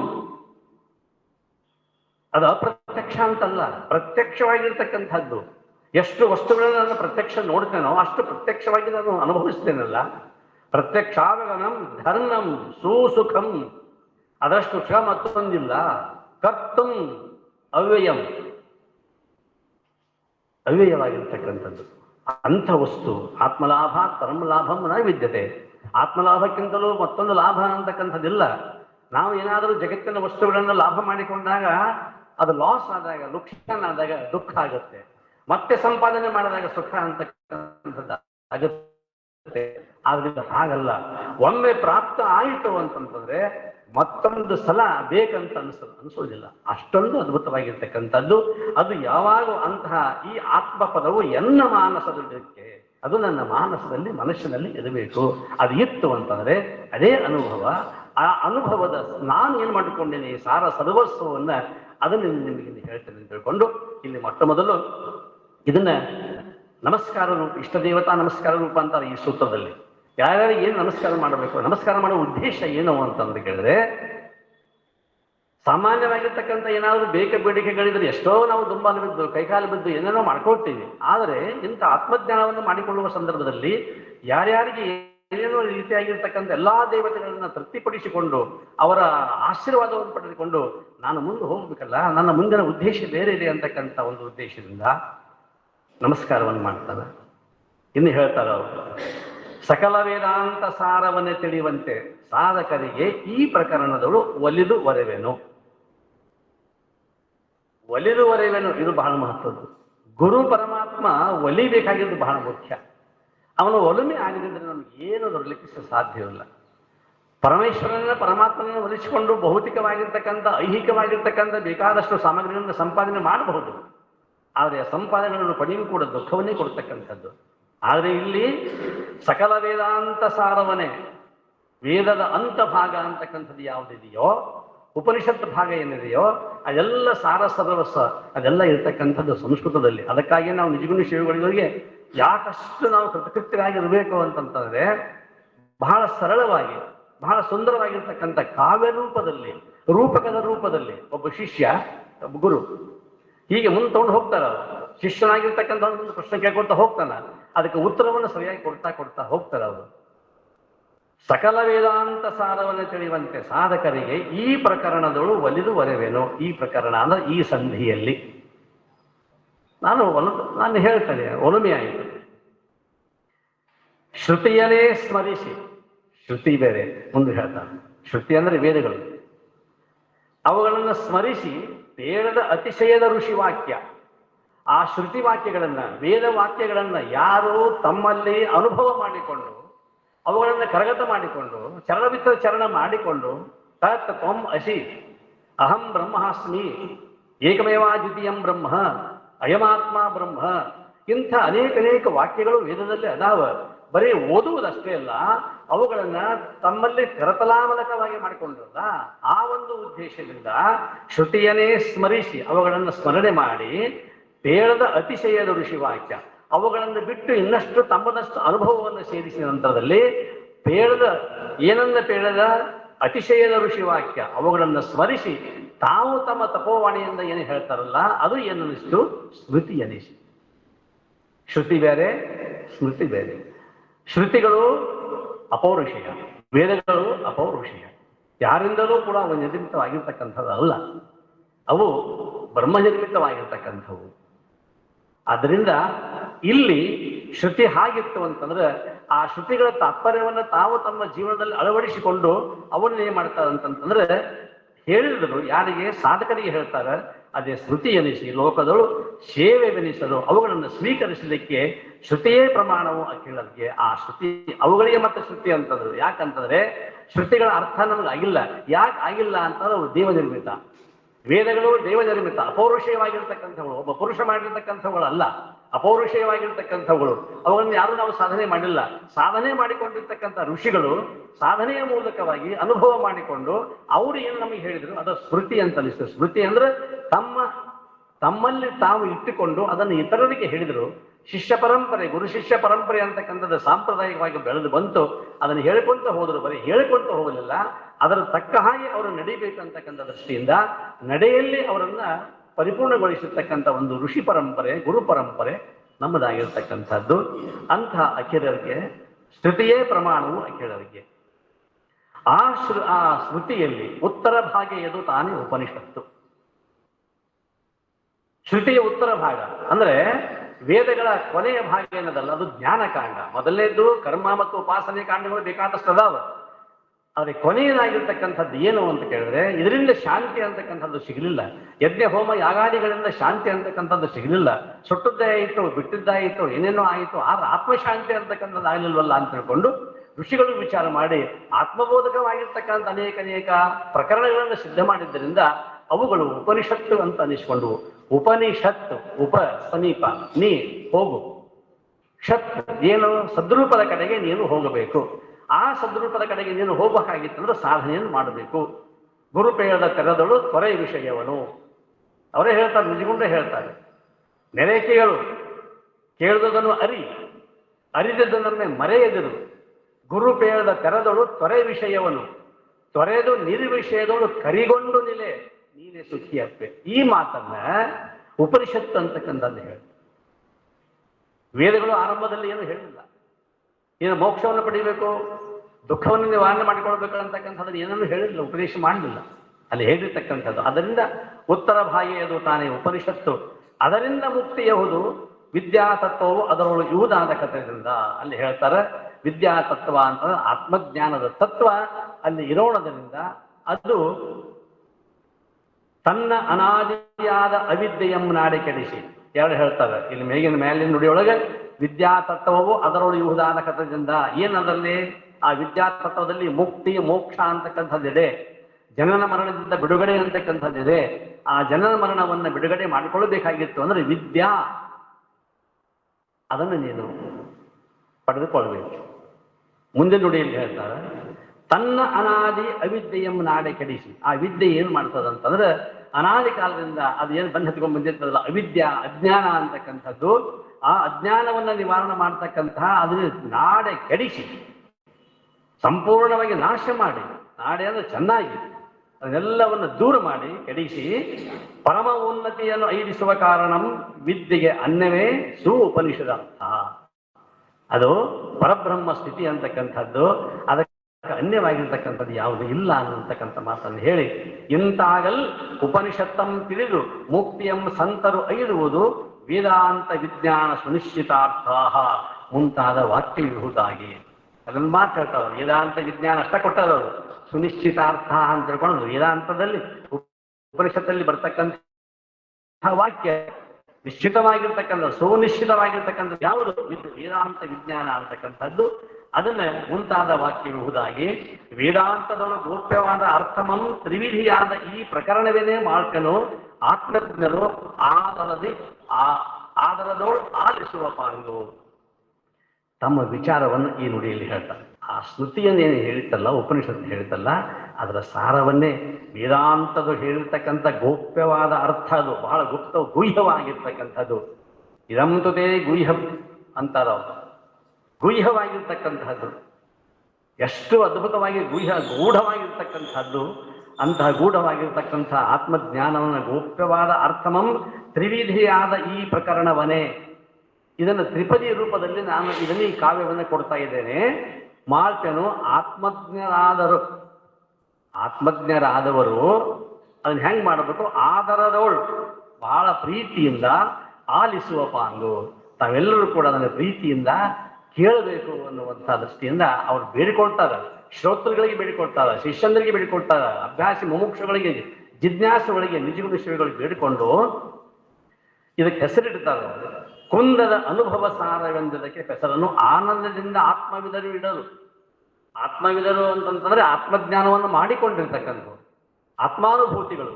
ಅವ್ರು ಏನ್ ಮಾಡಿದ್ದಾರೆ ಅಂತ ಕೇಳಿದ್ರೆ, ಗೋಪ್ಯ ಇದನ್ನ ಕುಂದದೆ ಅನುಭವ ಸಾರವೆಂದದಕ್ಕೆ, ಇದಕ್ಕೆ ಕುಂದ ಅಂತಕ್ಕಂಥದ್ದಿಲ್ಲ, ಈ ಕಾವ್ಯಕ್ಕೆ ಕೀಡು ಅಂತಕ್ಕಂಥದ್ದಿಲ್ಲ, ಇದಕ್ಕೆ ಅನುಭವ ಸಾರ ಅಂತಕೊಂಡು ಹೆಸರಿಟ್ಟು ಹೆಸರನ್ನು ಆನಂದದಿಂದ ಆತ್ಮವಿದರು ಇಡಲು ಪೇಳುವೆನು ಒಲವೆಂದೇ ಸಾಧಕರು ತಿಳಿಯುವಂತೆ. ನಾ ತಿಳಿಲಾರ್ದಂಗೆ ಹೇಳಂಗಿಲ್ಲ. ಶಾಸ್ತ್ರ ಹಿಂಗದಾವಲ್ರಿ ಇವು. ಶಾಸ್ತ್ರ ಪಕ್ಕ ತಿಳಿದಿತ್ತು ಅಂದ್ರೆ ಸಂಸಾರ ಅಥವಾ ದುಃಖ ಅದು ಅದಕ್ಕೆ ಶಸ್ತ್ರ ಆಕೈತಿ. ಶಾಸ್ತ್ರ ಶಸ್ತ್ರ ಆಗಬೇಕು. ಎದಕ್ಕಂದ್ರೆ ಅಜ್ಞಾನವನ್ನು ನಿವಾರಣೆ ಮಾಡಿಕೊಳ್ಳಲಿಕ್ಕೆ. ವೈರಿಯನ್ನು ನಾನು ಯಾವ ರೀತಿಯಾಗಿ ಸದೆ ಬಡಿಬೇಕು ಅಂತಕ್ಕಂಥ ಶಸ್ತ್ರಾದಿಗಳು ಚಲೋ ಇದ್ವು ಅಂತಂತಂದ್ರೆ ವೈರಿಗಳು ನಾಶ ಆಗಲಿಕ್ಕೆ ಸಾಧ್ಯದ. ಶಸ್ತ್ರಾದಿಗಳೇ ನಮ್ಗೆ ಸರಿ ಇರ್ಲಿಕ್ಕೆ ಅಂತಂತಂದ್ರೆ ಮನೆ ನೋಡಿದ್ವಿ, ಯುದ್ಧ ನಡೀತು, ಏನಾಗ್ಬೇಕೆಲ್ಲ ಆಗಿ ಹೋಯ್ತು. ನಮ್ಮ ಅಸ್ತ್ರಗಳು ಹಂಗಿದ್ದು. ಯಾಕಂತಂದ್ರೆ ಶಾಸ್ತ್ರದ ಅನುಭವದ ಮೇಲೆ ನಮ್ಮ ಶಸ್ತ್ರಗಳು ತಯಾರಾಗ್ಯಾವ. ಬ್ರಹ್ಮೋಸ್ ನಿಮ್ಗೆಲ್ಲ ಗೊತ್ತಲ್ಲ, ಮನೆ ಆಗಿರ್ತಕ್ಕಂಥದ್ದು. ಹೀಗೆ ಇಲ್ಲಿ ಅವರು ಹೇಳ್ತಕ್ಕಂಥದ್ದು ಆತ್ಮವಿದರು ಸಾಧಕರು ತಿಳಿಯುವಂತೆ. ನಾನು ಸಾಧಕರನ್ನು ಗದ್ದಲಕ್ಕೆ ಹಾಕುವುದಿಲ್ಲ ಅಂತ ಬಹಳ ಸರಳವಾಗಿ ಹೇಳ್ತಕ್ಕಂಥ ಮಾತನ್ನು ಹೇಳ್ತೇನೆ. ಬಾಧೆಗೊಳಿಸುವ ಪೂರ್ವ ಸಾಧನಗಳನ್ನು ಇಲ್ಲಿ ಬೋಧಿಪದನು ಅದನ್ನು ಉಳಿದನು. ಅವ್ರು ಹೇಳುವುದೇನು ಅಂತಂತಂದ್ರೆ, ಬಾಧೆಗೊಳಿಸುವ ಪೂರ್ವ ಸಾಧನಗಳನ್ನು ಇಲ್ಲಿ ಪೂರ್ವ ಸಾಧನಗಳು ಅಂತ ಕೇಳಿದ್ರೆ ಕರ್ಮ ಮತ್ತು ಉಪಾಸನೆಗಳನ್ನ ಹೇಳುವುದಿಲ್ಲ.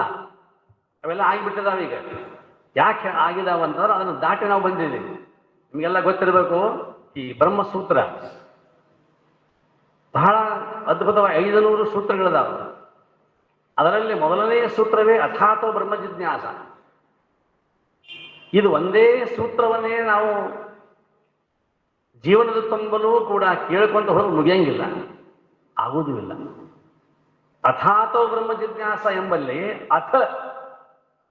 ಅತಃ ಬ್ರಹ್ಮ ಜಿಜ್ಞಾಸ 4 ಮಾತುಗಳಿದಾವ. ನೋಡ್ಲಿಕ್ಕೆ ಬಹಳ ಚಿಕ್ಕದಾಗಿರ್ತಕ್ಕಂಥ ಸೂತ್ರ ಇರಬಹುದು. ಅಥಾತೋ ಬ್ರಹ್ಮ ಜಿಜ್ಞಾಸ, ಅಥ ಅಂದ್ರೆ ಆ ಬಳಿಕ, ಆಮೇಲೆ. ನಮ್ಮನ್ನು ನೀವು ಯಾರಾದ್ರೂ ಕರೆದ್ರೆ ಅಂತಂದ್ರೆ ಆಮೇಲೆ ಬರ್ತೇನೆ ಅಂದ್ರೆ ನಿಮ್ಗೆ ಏನು ಕೆಲಸ ಇರ್ಬೇಕಲ್ಲ, ಮೊದಲು ಅದು ತೋರಿಸ್ತದೆ. ಆಮೇಲೆ ಅಂತಕ್ಕಂಥ ಶಬ್ದ ಪೂರ್ವ ಕರ್ಮವನ್ನ, ಪೂರ್ವ ಕ್ರಿಯಾವಿಧಾನವನ್ನ ತೋರಿಸ್ತಕ್ಕಂಥ ಶಬ್ದ ಅಥ. ಆಮೇಲೆ, ಆ ಬಳಿಕ. ಅಂದ್ರೆ ಆ ಬಳಿಕ ಅಂದ್ರೆ ಏನು ಅಂತ ಕೇಳಿದ್ರೆ, ಕರ್ಮ ಉಪಾಸನೆ ಅವೆಲ್ಲವುಗಳನ್ನ ಮಾಡಿಕೊಂಡ ನಂತರದಲ್ಲಿ ಅವೆಲ್ಲ ಸಾಧನ, ಪೂರ್ವ ಸಾಧನಗಳನ್ನು ಬಾಧೆಗೊಳಿಸುವ ಪೂರ್ವ ಸಾಧನಗಳನ್ನು ಇಲ್ಲಿ ಬೋಧಿಪನು ಉಳಿದನು. ಅವು ಮುನ್ನವೇ ಮರಸದೆ ಈ ಧರೆಯು ಒಪ್ಪುತಿ ಹೂವಾಗಿ. ಅವು ಮೊದಲ ಅದಾವ, ಬೇಕಾದಷ್ಟು ಅದಾವ, ಕರ್ಮಾದಿಗಳು ಬೇಕಾದಷ್ಟು ಅದಾವ, ಅವುಗಳನ್ನು ಮಾಡ್ಕೊಂತ ಬಂದವರು ಬೇಕಾದಷ್ಟು ಜನ ಅದಾರ. ಆದರೆ ಮನುಷ್ಯರಾಗಿರ್ತಕ್ಕಂಥವ್ರು, ಮಾನವರಾಗಿರ್ತಕ್ಕಂಥವ್ರು ಇಂದ್ರಿಯಗಳಿಗೆ ಗೋಚರ ಆಗ್ತಕ್ಕಂಥ ಸುಖವನ್ನು ಅಪೇಕ್ಷೆ ಪಡ್ತಾರೆ ವಿನಃ ಇಂದ್ರಿಯಾತೀತವಾಗಿರ್ತಕ್ಕಂಥ ಬ್ರಹ್ಮಾನಂದವನ್ನು ಯಾರೂ ಸುಖ ಪಡಲಿಕ್ಕೆ ಸಾಧ್ಯವಿಲ್ಲ. ಮನುಷ್ಯಾಣಾಂ ಸಹಸ್ರೇಶು ಕಶ್ಚಿತ್ ಗತತಿ ಸಿದ್ಧಯೇ ಯತತಾಮಪಿ ಸಿದ್ಧಾನಾಂ ಕಶ್ಚಿನ್ ಮಾಂ ವೇತಿ ತತ್ವತಃ. ಇಷ್ಟು ಜನ, ಕೋಟಿ ಜನ ಆದಾರಂದರೂ ಸಹಿತ ಕಶ್ಚಿನ್ ಮಾಂ ವೇತಿ ತತ್ವತಃ. ಕಶ್ಚಿನ್ ಎಲ್ಲೋ ಒಬ್ಬ ವೇತಿ ತಿಳಿಯುತ್ತಾನೆ. ಏನನ್ನ? ಮಾಂ ನನ್ನನ್ನು, ಮಾಂ ನನ್ನನ್ನು ತಿಳಿತಕ್ಕಂಥವ್ನು ಯಾವ ರೀತಿ ಹೆಂಗ ತಿಳಿತಾನ? ತಾತ್ವಿಕವಾಗಿ. ಕಶ್ಚಿನ್ ಮಾಂ ವೇತಿ ತತ್ವತಃ. ಮುಂದೆ ಕೃಷ್ಣ ಶಬ್ದ ಇಡ್ತಾನ. ತತ್ವತಃ ತಾತ್ವಿಕವಾಗಿ ನನ್ನನ್ನು ಯಾವನು ಚೆನ್ನಾಗಿ ತಿಳಿದುಕೊಳ್ಳುತ್ತಾನೆಯೋ ಅವನು ಯೋಗಿ, ಅವನು ಸಿದ್ಧ ಪುರುಷ ಅಂತಕ್ಕಂಥ ಮಾತನ್ನು ಹೇಳ್ತಾನೆ. ಅದನ್ನೇ ಇಲ್ಲಿ ನಿಜಗುಣ ಶಿವಿಗಳು ಮುನ್ನವೇ ಮನಸದೆ ಈ ಧರೆಯೊಳಪ್ಪುತಿ ಹೂವಾಗಿ, ಅವೆಲ್ಲ ಮೊದಲು ಅದಾವ, ಅದನ್ನ ಹೇಳುವುದಿಲ್ಲ. ಮಲವಿಕ್ಷೇಪ ದೋಷಗಳು ಹೋಗಿದಾವೆ. ಈಗ ಅವಳನ್ನು ಕಳ್ಕೊಂಡಿರಿ, ಕರ್ಮಾದಿಗಳನ್ನು ಮಾಡಿ ಕಳ್ಕೊಂಡಿದ್ದೀರಿ. ಈಗ ಬಂದಿರತಕ್ಕಂಥದ್ದು ಆವರಣ ದೋಷ ಅಂತಕ್ಕಂಥದ್ದಿದೆ. ಆ ಆವರಣ ದೋಷವನ್ನು ಕರೀತಕ್ಕಂಥದ್ದು ಈ ನಾನು ಮುಂದೆ ಹೇಳ್ತಕ್ಕಂಥದ್ದು. ಇಲ್ಲಿಯ ಪ್ರಯೋಜನಂ ಸಲ್ಲಿತ ಆತ್ಮಸುಖ. ಇಲ್ಲಿ ಅನುಬಂಧ ಚತುಷ್ಟಯಗಳಂತ ಬರ್ತಾವ. ಅಧಿಕಾರಿ, ವಿಷಯ, ಸಂಬಂಧ, ಪ್ರಯೋಜನ. ಇದು ವೇದಾಂತ ಸ್ವಲ್ಪ ಕಠಿಣ ಮತ್ತು ನೀರಸ, ಆದರೆ ಇದರಷ್ಟು ರಸ ಯಾವುದೂ ಇಲ್ಲ. ದಯವಿಟ್ಟು ತಪ್ಪು ಭಾವಿಸಬಾರ್ದು. ಇಲ್ಲಿ ಎಲ್ಲ ಅಧ್ಯಯನಗಳು ಆದಾಗ ಇದು ಅನುಭವ ಸಾರ ಅಂತ ತಿಳಿಲಿಕ್ಕೆ ಸಾಧ್ಯ ಇದೆ. ಅದಕ್ಕೆ ಅನುಬಂಧ ಚತುಷ್ಟಯ ಅಂತ ಕರೆದೆ. ಅಧಿಕಾರಿ, ಅಧಿಕಾರಿ ಅಂದ್ರೆ ಯಾರು? ಸಾಧನೆಯನ್ನು ಮಾಡಲಿಕ್ಕೆ ಒಂದು ಯೋಗ್ಯತೆ ಬೇಕಲ್ಲ. 6ನೇ ವರ್ಷಕ್ಕೆ ಬಂದಿರತಕ್ಕಂಥ ಮಗು 1ನೇ ಕ್ಲಾಸಿಗೆ eligible. PUC second year science ಮುಗಿಸ್ಕೊಂಡಿದ್ದಾರೆ, BSc ಡಾಕ್ಟರ್ ಅಥವಾ ಮೆಡಿಕಲ್ ಇಂಜಿನಿಯರ್ ಎಲಿಜಿಬಲ್.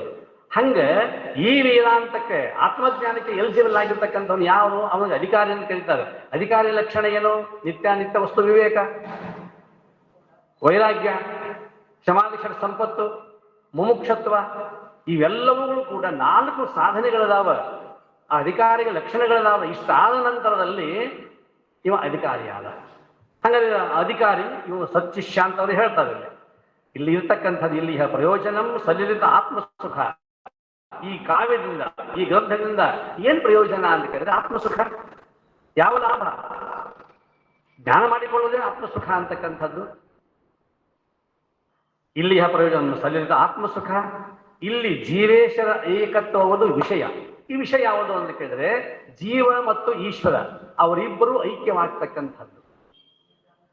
ಲಿಂಗಾಂಗ ಸಾಮರಸ್ಯ, ಸಿದ್ಧಾಂತದಲ್ಲಿ ಲಿಂಗಾಂಗ ಸಾಮರಸ್ಯ, ವೇದಾಂತದಲ್ಲಿ ಶಿವಜೀವರ ಐಕ್ಯ. ಇದು ವಿಷಯ ಅಂತಕ್ಕಂಥದ್ದು. ಅಧಿಕಾರಿ ಯಾರು ಅಂದ್ರೆ ಸತ್ಶಿಷ್ಯ, ಯೋಗ್ಯನಾಗಿರ್ತಕ್ಕಂಥ ಶಿಷ್ಯ, ಸಾಧನ ಚತುಷ್ಟಯ ಸಂಪನ್ನಾಗಿರ್ತಕ್ಕಂಥವನು ಶಿಷ್ಯ. ಪ್ರತಿಪಾದ್ಯವೇ ಬ್ರಹ್ಮ, ಮೂಲ ವಸ್ತು ಅಂತಕ್ಕಂಥದ್ದು ಬ್ರಹ್ಮ ವಸ್ತು ಅಂತಕ್ಕಂಥದ್ದು. ಪ್ರತಿಪಾದಕವುದು ಇಲ್ಲಿ, ಪ್ರತಿಪಾದಕವುದು ಇಲ್ಲಿ. ಅದನ್ನು ಪ್ರತಿಪಾದನೆ ಮಾಡ್ತಕ್ಕಂಥದ್ದು ವಿಷಯ ಅಂತಕ್ಕಂಥದ್ದು. ಪ್ರತಿಪಾದಕವನು ಪ್ರತಿಪಾದ್ಯದೊಡನೆ ಸಂಗತಿಸಿ ಸಂಬಂಧ ಹೊಂದುತ್ತಾನೆ. ಆ ಉಪದೇಶದ ಮೂಲಕವಾಗಿ ಯಾವ ವಸ್ತುವನ್ನು ಕುರಿತುಕೊಂಡು ನಾನು ಚಿಂತನೆಯನ್ನು ಮಾಡ್ತಾ ಇದ್ದೇನೆಯೋ ಈ ವಿಷಯ, ಈ ಬೋಧೆ ಮತ್ತು ಬೋಧ್ಯ ಎರಡರ ಸಂಬಂಧ, ಪ್ರತಿಪಾದಕ ಪ್ರತಿಪಾದ್ಯ ಎರಡರ ಸಂಬಂಧ ಅಂತಕ್ಕಂಥದ್ದು ಅದು ವಿಶೇಷವಾಗಿರ್ತಕ್ಕಂಥ ಸಂಬಂಧ. ಇಲ್ಲಿ ಸಂಧಿ ಸಮಾಸ ಪಲ್ಲಟಂ ಮೊದಲಾದ ಎಲ್ಲವನ್ನೂ ನೋಡಿದಿರಿ. ನನ್ನ ಕಾವ್ಯದೊಳಗೆ ವ್ಯಾಕರಣವನ್ನು ಯಾರ ತೆಗೆದುಗಿದ್ದೀರಿ? ಇದು ತ್ರಿಪದಿಯಲ್ಲಿ ಬರೀತಾ ಇದ್ದೀನಿ ನಾನು. ನಿಜಗುಣ ಶ್ರೀಗಳು ಸ್ಪಷ್ಟವಾಗಿ ಹೇಳ್ತಾರೆ, ಇಲ್ಲಿ ವ್ಯಾಕರಣ ಛಂದಸ್ಸು ನೋಡ್ಲಿಕ್ಕೆ ಹೋಗಬೇಡ್ರಿ, ಸಂಧಿ ಸಮಾಸವಿಲ್ಲ, ಯಾವ ವ್ಯತ್ಯಾಸವನ್ನು ನೋಡಲಾರದನೆ ಎಲ್ಲವನ್ನೂ ನೋಡದಿರಿ. ನೀರು ಬೆರೆದ ಪಾಲನಲ್ಲದೆ ಹಂಸ ಬಿಡುತ್ತಿಹುದೇ. ಅದೊಂದು ಉದಾಹರಣೆ ಕೊಡ್ತಾರೆ. ನೀರು ಮತ್ತು ಹಾಲನ್ನು ಬೆರೆಸಿ ಇಟ್ಟಿರ್ತಕ್ಕಂಥ ಆ ಒಂದು ದ್ರವ ಪದಾರ್ಥವನ್ನ ನೀರು ಹಾಲು ಎರಡು ಬೆರೆಸೀವಿ. ನಾವು ಬೆರೆಸೀವಿ. ಗೌಡಿಗನಾಗಿರ್ತಕ್ಕಂಥ ನಮ್ಮ ಮನೆಗೆ 1 ಲೀಟರ್ ಹಾಲು ಕೊಡೋಂದ್ರೆ 1 ಲೀಟರ್ದಾಗ 2 ಲೀಟರ್ ಮಾಡಿರ್ತಾನ ನಾವು. 1 ಲೀಟರ್ ನೀರು 1 ಲೀಟರ್ ಹಾಲು, ಬೆಳಗಿದ್ದದ್ದು ಹಾಲು ನಾವು ತಗೊಳ್ತೇವೆ ಅಷ್ಟೇ. ಅದು ನೀರೈತೋ ಅಥವಾ ಅದು ಒಳ್ಳೆಯ ಹಾಲೈತೋ ನಾವು ನೋಡೋದಿಲ್ಲ. ಆದರೆ ಅಂತ ಹಾಲನ್ನ ಗೌಡಿಗ ಕೂಡಿಸಿರ್ತಕ್ಕಂಥ ನಾವೊಂದು ಕೆಲಸ ಮಾಡ್ಬೇಕು, ನಾವೊಂದು ಹೊಸ ಪಕ್ಷಿ ಸಾಕ್ಬೇಕು ಎಲ್ಲರೂ, ಅದು ಚೆನ್ನಾಗಿರ್ತದೆ. ಅದನ್ನು ಹೇಳ್ತಾ ಇರಲಿಲ್ಲ ಅವರು. ನಿಜಗುಣ ಶ್ರೀಗಳು ನಮಗೆ ಅದು ಉದಾಹರಣೆ ಕೊಡ್ತಾರೆ. ನೀವು ಹೆಂಗೆ ಮಾಡಬೇಕು ಅಂತಂದ್ರೆ ಈ ಕಾವ್ಯವನ್ನು ನೀವು ಸ್ವೀಕಾರ ಮಾಡುವ ಸಮಯದಲ್ಲಿ ನೀರು ಎರೆದ ಪಾಲನಲ್ಲದೆ ಹಂಸ ಬಿಡುತ್ತಿಹುದೇ. ನೀರು ಮತ್ತು ಹಾಲು ಎರಡನ್ನು ಕೂಡಿಸಿ ಒಂದು ಪಾತ್ರೆಯಲ್ಲಿ ಇಟ್ಟಾಗ, ಹಂಸ ಪಕ್ಷಿಯಲ್ಲಿ ಮುಂದೆ ಇಟ್ಟಾಗ ಅದು ನೀರಿನ ಅಂಶವನ್ನು ಅಲ್ಲೇ ಬಿಟ್ಟು ಹಾಲನ್ನು ಮಾತ್ರ ತಾಯಿ ತೆಗೆದುಕೊಳ್ತದೆ. ಹಾಗೆ ಈ ಕಾವ್ಯದಲ್ಲಿ ಏನಾದರೂ ಅಂಥದ್ದು ಇತ್ತು ಅಂದ್ರೆ ನೀರಿನಂಗಿತ್ತಂದ್ರೆ ಅದನ್ನ ಅಲ್ಲೇ ಬಿಡ್ರಿ, ಹಾಲು ಇದ್ದದನ್ನು ಮಾತ್ರ ನೀವು ಸ್ವೀಕಾರ ಮಾಡ್ರಿ ಅಂತಕ್ಕಂಥ ಮಾತನ್ನ ಇಲ್ಲಿ ಹೇಳ್ತಾರೆ ಅವರು ನಿಜಗುಣ ಶ್ರೀಗಳು. ಇದರೊಳಗೆ ಅರ್ಥವೇ ಲೇಸು. ಇದರಲ್ಲಿ ನಿಜವಾಗಿರ್ತಕ್ಕಂಥದ್ದು ಅರ್ಥ ಏನದ ಅಷ್ಟ ಮಾಡಿಕೊಳ್ಳ್ರಿ. ಅರ್ಥ ಅಂದ್ರೆ ಸಂಪತ್ತು. ಯಾವ ಸಂಪತ್ತು? ಆತ್ಮ ಸಂಪತ್ತು. ಅದನ್ನು ನೀವು ತಿಳಿದುಕೊಳ್ಳಬೇಕು. ಲೇಸು ಪದದ ಬಂಧದವಳು ಪ್ರಾಸು ಮೊದಲಾದವು ಇಲ್ಲದರೆ ತೊಡವನ್ನು ಉಳಿದು ಕೂಡಿದ ಕಾಂತೆಯಂತೆ ಸೊಗಸಕ್ಕು. ಇಲ್ಲಿ ಮತ್ತೊಂದು ಉದಾಹರಣೆ ಕೊಡ್ತಾರೆ. ಎಷ್ಟು ನಿಜಗುಣ ಶ್ರೀಗಳು ಉದಾಹರಣೆ ಕೊಡೋದ್ರಲ್ಲಿ ಬಹಳ ಜಾಣರು, ಬಹಳ ಜಾಣರು. ನೀರು ಬೆರೆದ ಹಾಲು ಅಂತಂದ್ರು. ಈಗ ಅವರಂತಾರೆ ಇದ್ರೊಳಗೆ ಏನು ನೋಡಕ್ ಹೋಗ್ಬೇಡ್ರಿ, ಪದಬಂಧ ಪ್ರಾಸು ಯಾವುದು ನೋಡಕ್ ಹೋಗ್ಬೇಡ್ರಿ. ಯಾಕಂತಂದ್ರೆ ಹೆಂಗ ನೀವು ನೋಡ್ರಿ ಅಂತಂದ್ರೆ ತೊಡವನ್ನುಳಿದು ಕೂಡಿದ ಕಾಂತೆಯಂತೆ ಸೊಗಸಕ್ಕು. ತೊಡವು ಅಂದ್ರೆ ಆಭರಣ. ಆಭರಣವನ್ನು ಹಾಕಿಕೊಳ್ಳಲಾರದಂಥ ಒಬ್ಬ ಮಹಾನ್ ಸುಂದರಿ ಅದಾಳ. ಆಭರಣ ಹಾಕೊಂಡ್ರು ಸಹಿತಕ್ಕೆ ಸುಂದರ ಕಾಣೋದಿಲ್ಲ, ಆಭರಣಕ್ಕೆ ಅಸಹ್ಯ ಕಡೆ. ಆಭರಣಕ್ಕಿಂತಲೂ ಕೂಡ ಹೆಚ್ಚಿನ ಸೌಂದರ್ಯ ಆ ಹೆಣ್ಣು ಮಗಳಲ್ಲಿ ಇರೋದರಿಂದ ಅಂತ ಹೆಣ್ಣು ಮಗಳ ಜೊತೆಗೆ ಯಾವ ರೀತಿಯಾಗಿ ಕಾಂತೆಯಂತೆ ಸೊಗಸಕ್ಕು ನಿರಾಭರಣ ಸುಂದರಿ ಅಂತ ಕರೀತಾರೆ. ಆಭರಣ ಸುಂದರಿ ಅಲ್ಲ, ವಿಶ್ವ ಸುಂದರಿ ಅಲ್ಲ, ನಿರಾಭರಣ ಸುಂದರಿ. ಯಾವ ಆಭರಣಗಳು ಇಲ್ಲ, ಆಭರಣಗಳು ಇರದೇ ಇದ್ರೂ ಕೂಡ ಸಹಜ ಸೌಂದರ್ಯ ಅಂತಕ್ಕಂಥದ್ದು ಹೆಣ್ಣು ಮಗಳಲ್ಲಿ ಯಾವ ರೀತಿ ಇರ್ತದೆಯೋ ಅದೇ ರೀತಿಯಾಗಿ ಇದಕ್ಕೆ ಆಭರಣ, ಈ ಕಾವ್ಯಕ್ಕೆ ನಾನು ಯಾವ ಛಂದಸ್ಸು, ಶಾಸ್ತ್ರ, ಸಮಾಸ, ಸಂಧಿ, ಪ್ರಾಸ ಏನೆಂದು ಯಾವ ಆಭರಣಗಳನ್ನು ಹಾಕಿಲ್ಲ. ನಿರಾಭರಣವಾಗಿರ್ತಕ್ಕಂಥ ಸುಂದರಿಯ ಜೊತೆಗೆ ಇರ್ತಕ್ಕಂಥ ಪುರುಷನಂತೆ ಈ ಕಾವ್ಯವನ್ನ ನೀವು ಇದು ಸೊಗಸಕ್ಕು ಏನಾನು ದೋಷಂ ನಿಜಾನುಭವದೊಳಗಿಲ್ತೋಡೇನು ಅದಂ ತಿದ್ದಿ ತಿಳುವುದು ಶಾಂಭವ ಜ್ಞಾನ ಸಂಪನ್ನರು ಇದರಲ್ಲಿ. ಇಲ್ಲಿ ಬತ್ ನಾವು ಅವರೇ ಹೇಳ್ತಾರೆ, ನಿಜಾನುಭಾವ ಏನಾನು ದೋಷಮಂ, ಅಕಸ್ಮಾತ್ ಯಾವುದಾದ್ರೂ ದೋಷ ಈ ಕಾವ್ಯದಲ್ಲಿ ಇತ್ತು ಅಂತಂದ್ರೆ ನಿಜಾನುಭವದೊಳಗೆ ಇದ್ದ ಏನಂ ತಿದ್ದಿ ತಿಳುವುದು ಶಾಂಭವ ಜ್ಞಾನ ಸಂಪನ್ನರು ಇದರಲ್ಲಿ. ನೀವೇ ತಿದ್ದುಕೊಂಡು ಅದನ್ನ ನನಗೆ ಸಹಾಯ ಮಾಡಿ ಅಂತ ತಿಳ್ಕೊಂಡು ಅವರೇ ಶಾಂಭವ ಜ್ಞಾನ ಪಂಡಿತರಾಗಿದ್ರೂ ಕೂಡ ಇದನ್ನು ಇಲ್ಲಿಯವರೆಗೂ ಯಾರಿಗೂ ಕೂಡ ತಿದ್ದಲಿಕ್ಕೆ ಸಾಧ್ಯವಿಲ್ಲ. ಯಾಕಂದ್ರೆ ಮತ್ತೊಬ್ಬ ನಿಜಗುಣಿ ಶಿವಿಗಳು ಆಗಿಲ್ಲ, ತಿದ್ದುತ್ತೇವೆ ಅಂದ್ರೆ ಸಾಧ್ಯವೂ ಕೂಡ ಇಲ್ಲ. ಅಷ್ಟು ಅದ್ಭುತವಾಗಿರ್ತಕ್ಕಂತಹ ಏನಂ ತಿದ್ದಿ ತಿಳಿಬಹುದು ಶಾಂಭವ ಜ್ಞಾನ ಪಂಡಿತರಲ್ಲಿ. ಹೆಂಗೆ ಹೇಳ್ತೇನೆ ಅಂತಂದ್ರೆ, ತೊದಲಿಂದ ನುಡಿಯೇ ಶಿಶು ಅದರಲ್ಲಿ ತಪ್ಪು ತತ್ ಚತುರಾರು ಆರಯ್ಯದಂತೆ ಆವದೋಷಮಿರಲು ಇದರೊಳು ಒಲಿದು ಒಪ್ಪುದು ಸುಖಿಗಳು. ಹೆಂಗೆ ಮಾಡಿದೆ ಅಂತಂದ್ರೆ, ಸಣ್ಣ ಸಣ್ಣ ಮಕ್ಕಳು ತೊದಲು ನುಡಿದಾಗ ಅದರ ಭಾವವನ್ನು ನೋಡ್ತಾರೆ ವಿನಃ ಅದರ ಭಾಷೆಯನ್ನು ಯಾವ ರೀತಿ ನೀವು ನೋಡುವುದಿಲ್ಲವೋ ಆ ರೀತಿಯಾಗಿ ಈ ಕಾವ್ಯವನ್ನು ತಾವು ನೋಡ್ಕೊಳ್ಬೇಕು ಅಂತ ತಿಳ್ಕೊಂಡು ಹೇಳಿ, ಮುಂದಿನ ತ್ರಿವಿಧಿ ಸೊಗಸನ್ನು ನೀಡುತ್ತಿರಲು ಏನು ಎನ್ನದ ಆಲಿಪದು ಸಂಜೆಯೋಳು ಶಶಿಯ ಬೆಳವು ಜೊನ್ನವೆರೆ ಸುಡದಿಗಳಿಗೆ ಏರಾಯ್ತವೆ. ಇಲ್ಲೊಂದು ಮತ್ತೊಂದು ಉದಾಹರಣೆ ಕೊಡ್ತಾರೆ. ಏನೋ ರಗಡು ಬೇಕಾದಷ್ಟು ಹಿಂದಕ್ಕೆ ಹೇಳ್ಯಾರ, ಬೇಕಾದಷ್ಟು ಇದನ್ನೆಲ್ಲಪ್ಪ ಇದು ಯಾಕೆ ಬೇಕಾಗೈತೆ ಅನ್ನಕ್ಕೆ ಹೋಗಬೇಡ್ರಿ. ಮುಂದಿನ ಆ ತ್ರಿವಿಧಿ ಸೊಗಸನ್ನು ನೀಡುತ್ತಿರಲು ಅವೇ ಬೇಕಾದಷ್ಟು ಆನಂದವನ್ನು ಉಂಟು ಮಾಡ್ತವ. ಇದೇನು ಬರ್ಕೊಂಡು ಕುಂತಾನೆ ಇವ ನಿಜಗುಣಿ ಅಂತ ಹಿಂಗೆ ತಿಳ್ಕೊಳ್ಳಕ್ ಹೋಗ್ಬೇಡ್ರಿ. ಅದಕ್ಕೊಂದು ಉದಾಹರಣೆ ಕೊಡ್ತಾರೆ. ಸಂಜೆಯೊಳು ಶಶಿಯ ಬೆಳು ಜೊನ್ನವಿರೆ ಸೊಡರಿಗಳ ಸರೆ. ಸಾಯಂಕಾಲ ಅದು ಕೂಡಲೇ ಹಾಲು ಚೆಲ್ಲಿದಂಗೆ ಬೆಳೆದಂಗಳು ಬಿದ್ದಿರ್ತದೆ. ಬೆಳೆದಂಗಳು ಬಿದ್ದಾಗ ಲೋಕವನ್ನು ತೋರಿಸ್ತದೆ, ಎಲ್ಲ ಸಾಮಾನುಗಳನ್ನು ತೋರಿಸ್ತದೆ. ಆದರೆ ಈ ಲೋಕವನ್ನು ಬೆಳಗುವಂತಹ ಸೂರ್ಯ ಚಂದ್ರಾದಿಗಳು ಇದ್ದರೂ ಕೂಡ ನಮ್ಮ ಮನೆಯಲ್ಲಿ ಇರ್ತಕ್ಕಂಥ ಕತ್ತಲೆಯಲ್ಲಿ ಇರ್ತಕ್ಕಂತಹ ಮನೆಯಲ್ಲಿ ಕತ್ತಲೆ ಇದೆ. ಮನೆಯಲ್ಲಿ ಕತ್ತಲೆ ಇದ್ದಾಗ ಕತ್ತಲೆಯನ್ನು ಆವರಿಸಿಕೊಂಡಿರ್ತಕ್ಕಂತಹ ಸಾಮಾನನ್ನ ತೋರಿಸ್ತಕ್ಕಂಥದ್ದು ಚಂದ್ರ ಅಲ್ಲ, ಮನೆಯ ದೀಪ.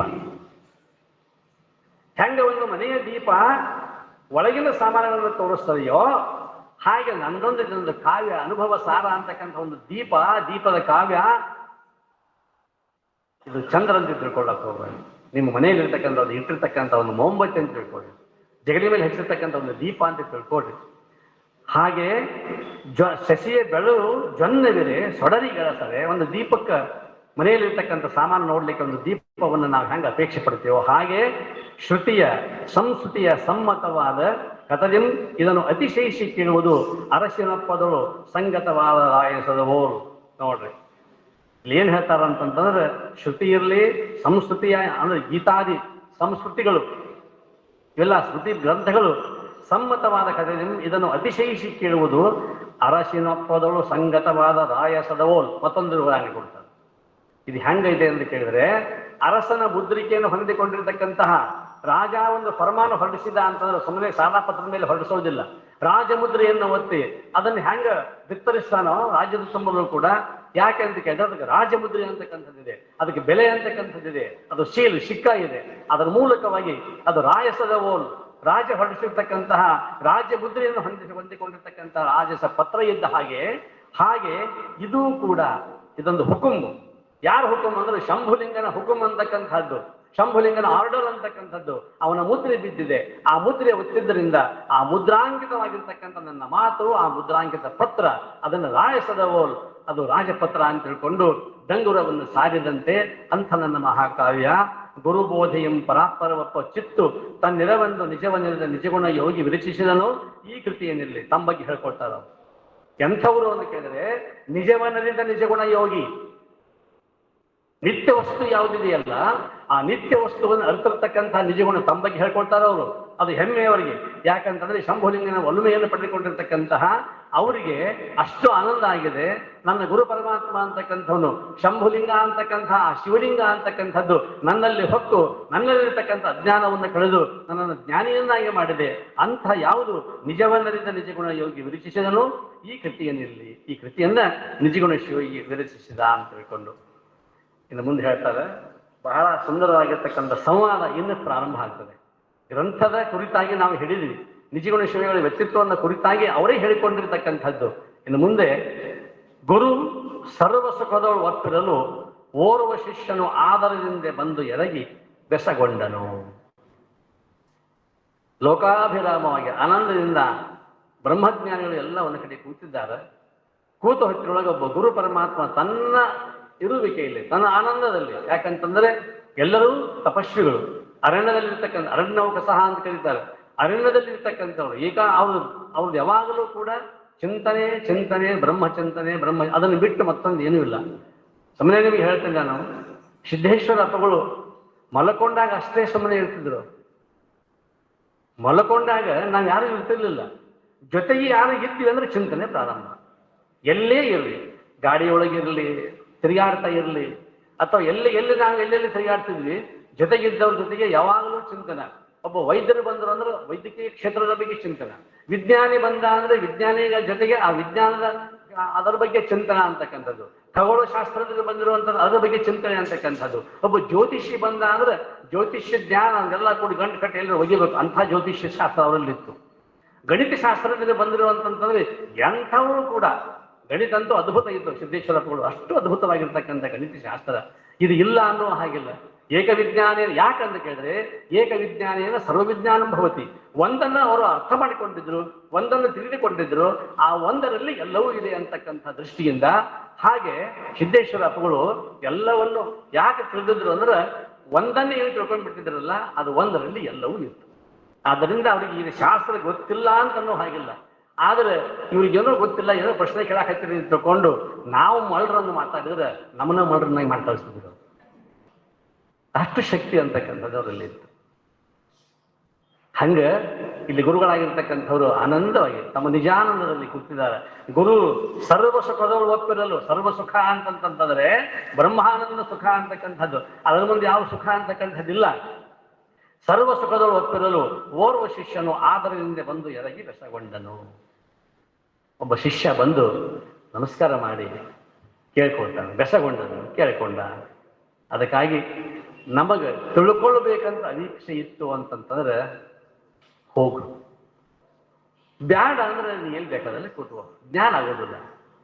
ಶಿವಪ್ಪನವರು ಹೇಳ್ತಾರೆ, ತಿಳಿಯ ಬಯಸುವ ನೀನು ಹೋಗು ಗುರುವಿನ ಬಳಿಗೆ, ನದಿಗಲ್ಲ ನೀರಡಿಕೆ ಜಲದಾಹ ನಿನಗೆ, ಹರಿವ ತೊರೆ ಕರೆಯುವುದೇ ಪಯಣಿಗನ ತನ್ನೆಡೆಗೆ, ಸಾಗು ನೀ ನದಿಯತ್ತ ಮುದ್ದು ರಾಮ.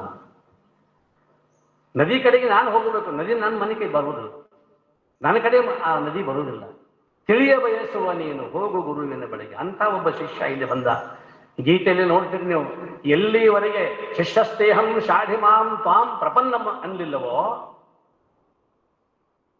ಅರ್ಜುನ ಶಿಷ್ಯ ತೇ ಅಹಂ ಶಾಧಿಮಾಂ ತ್ವಾಂ ಪ್ರಪನ್ನಂ,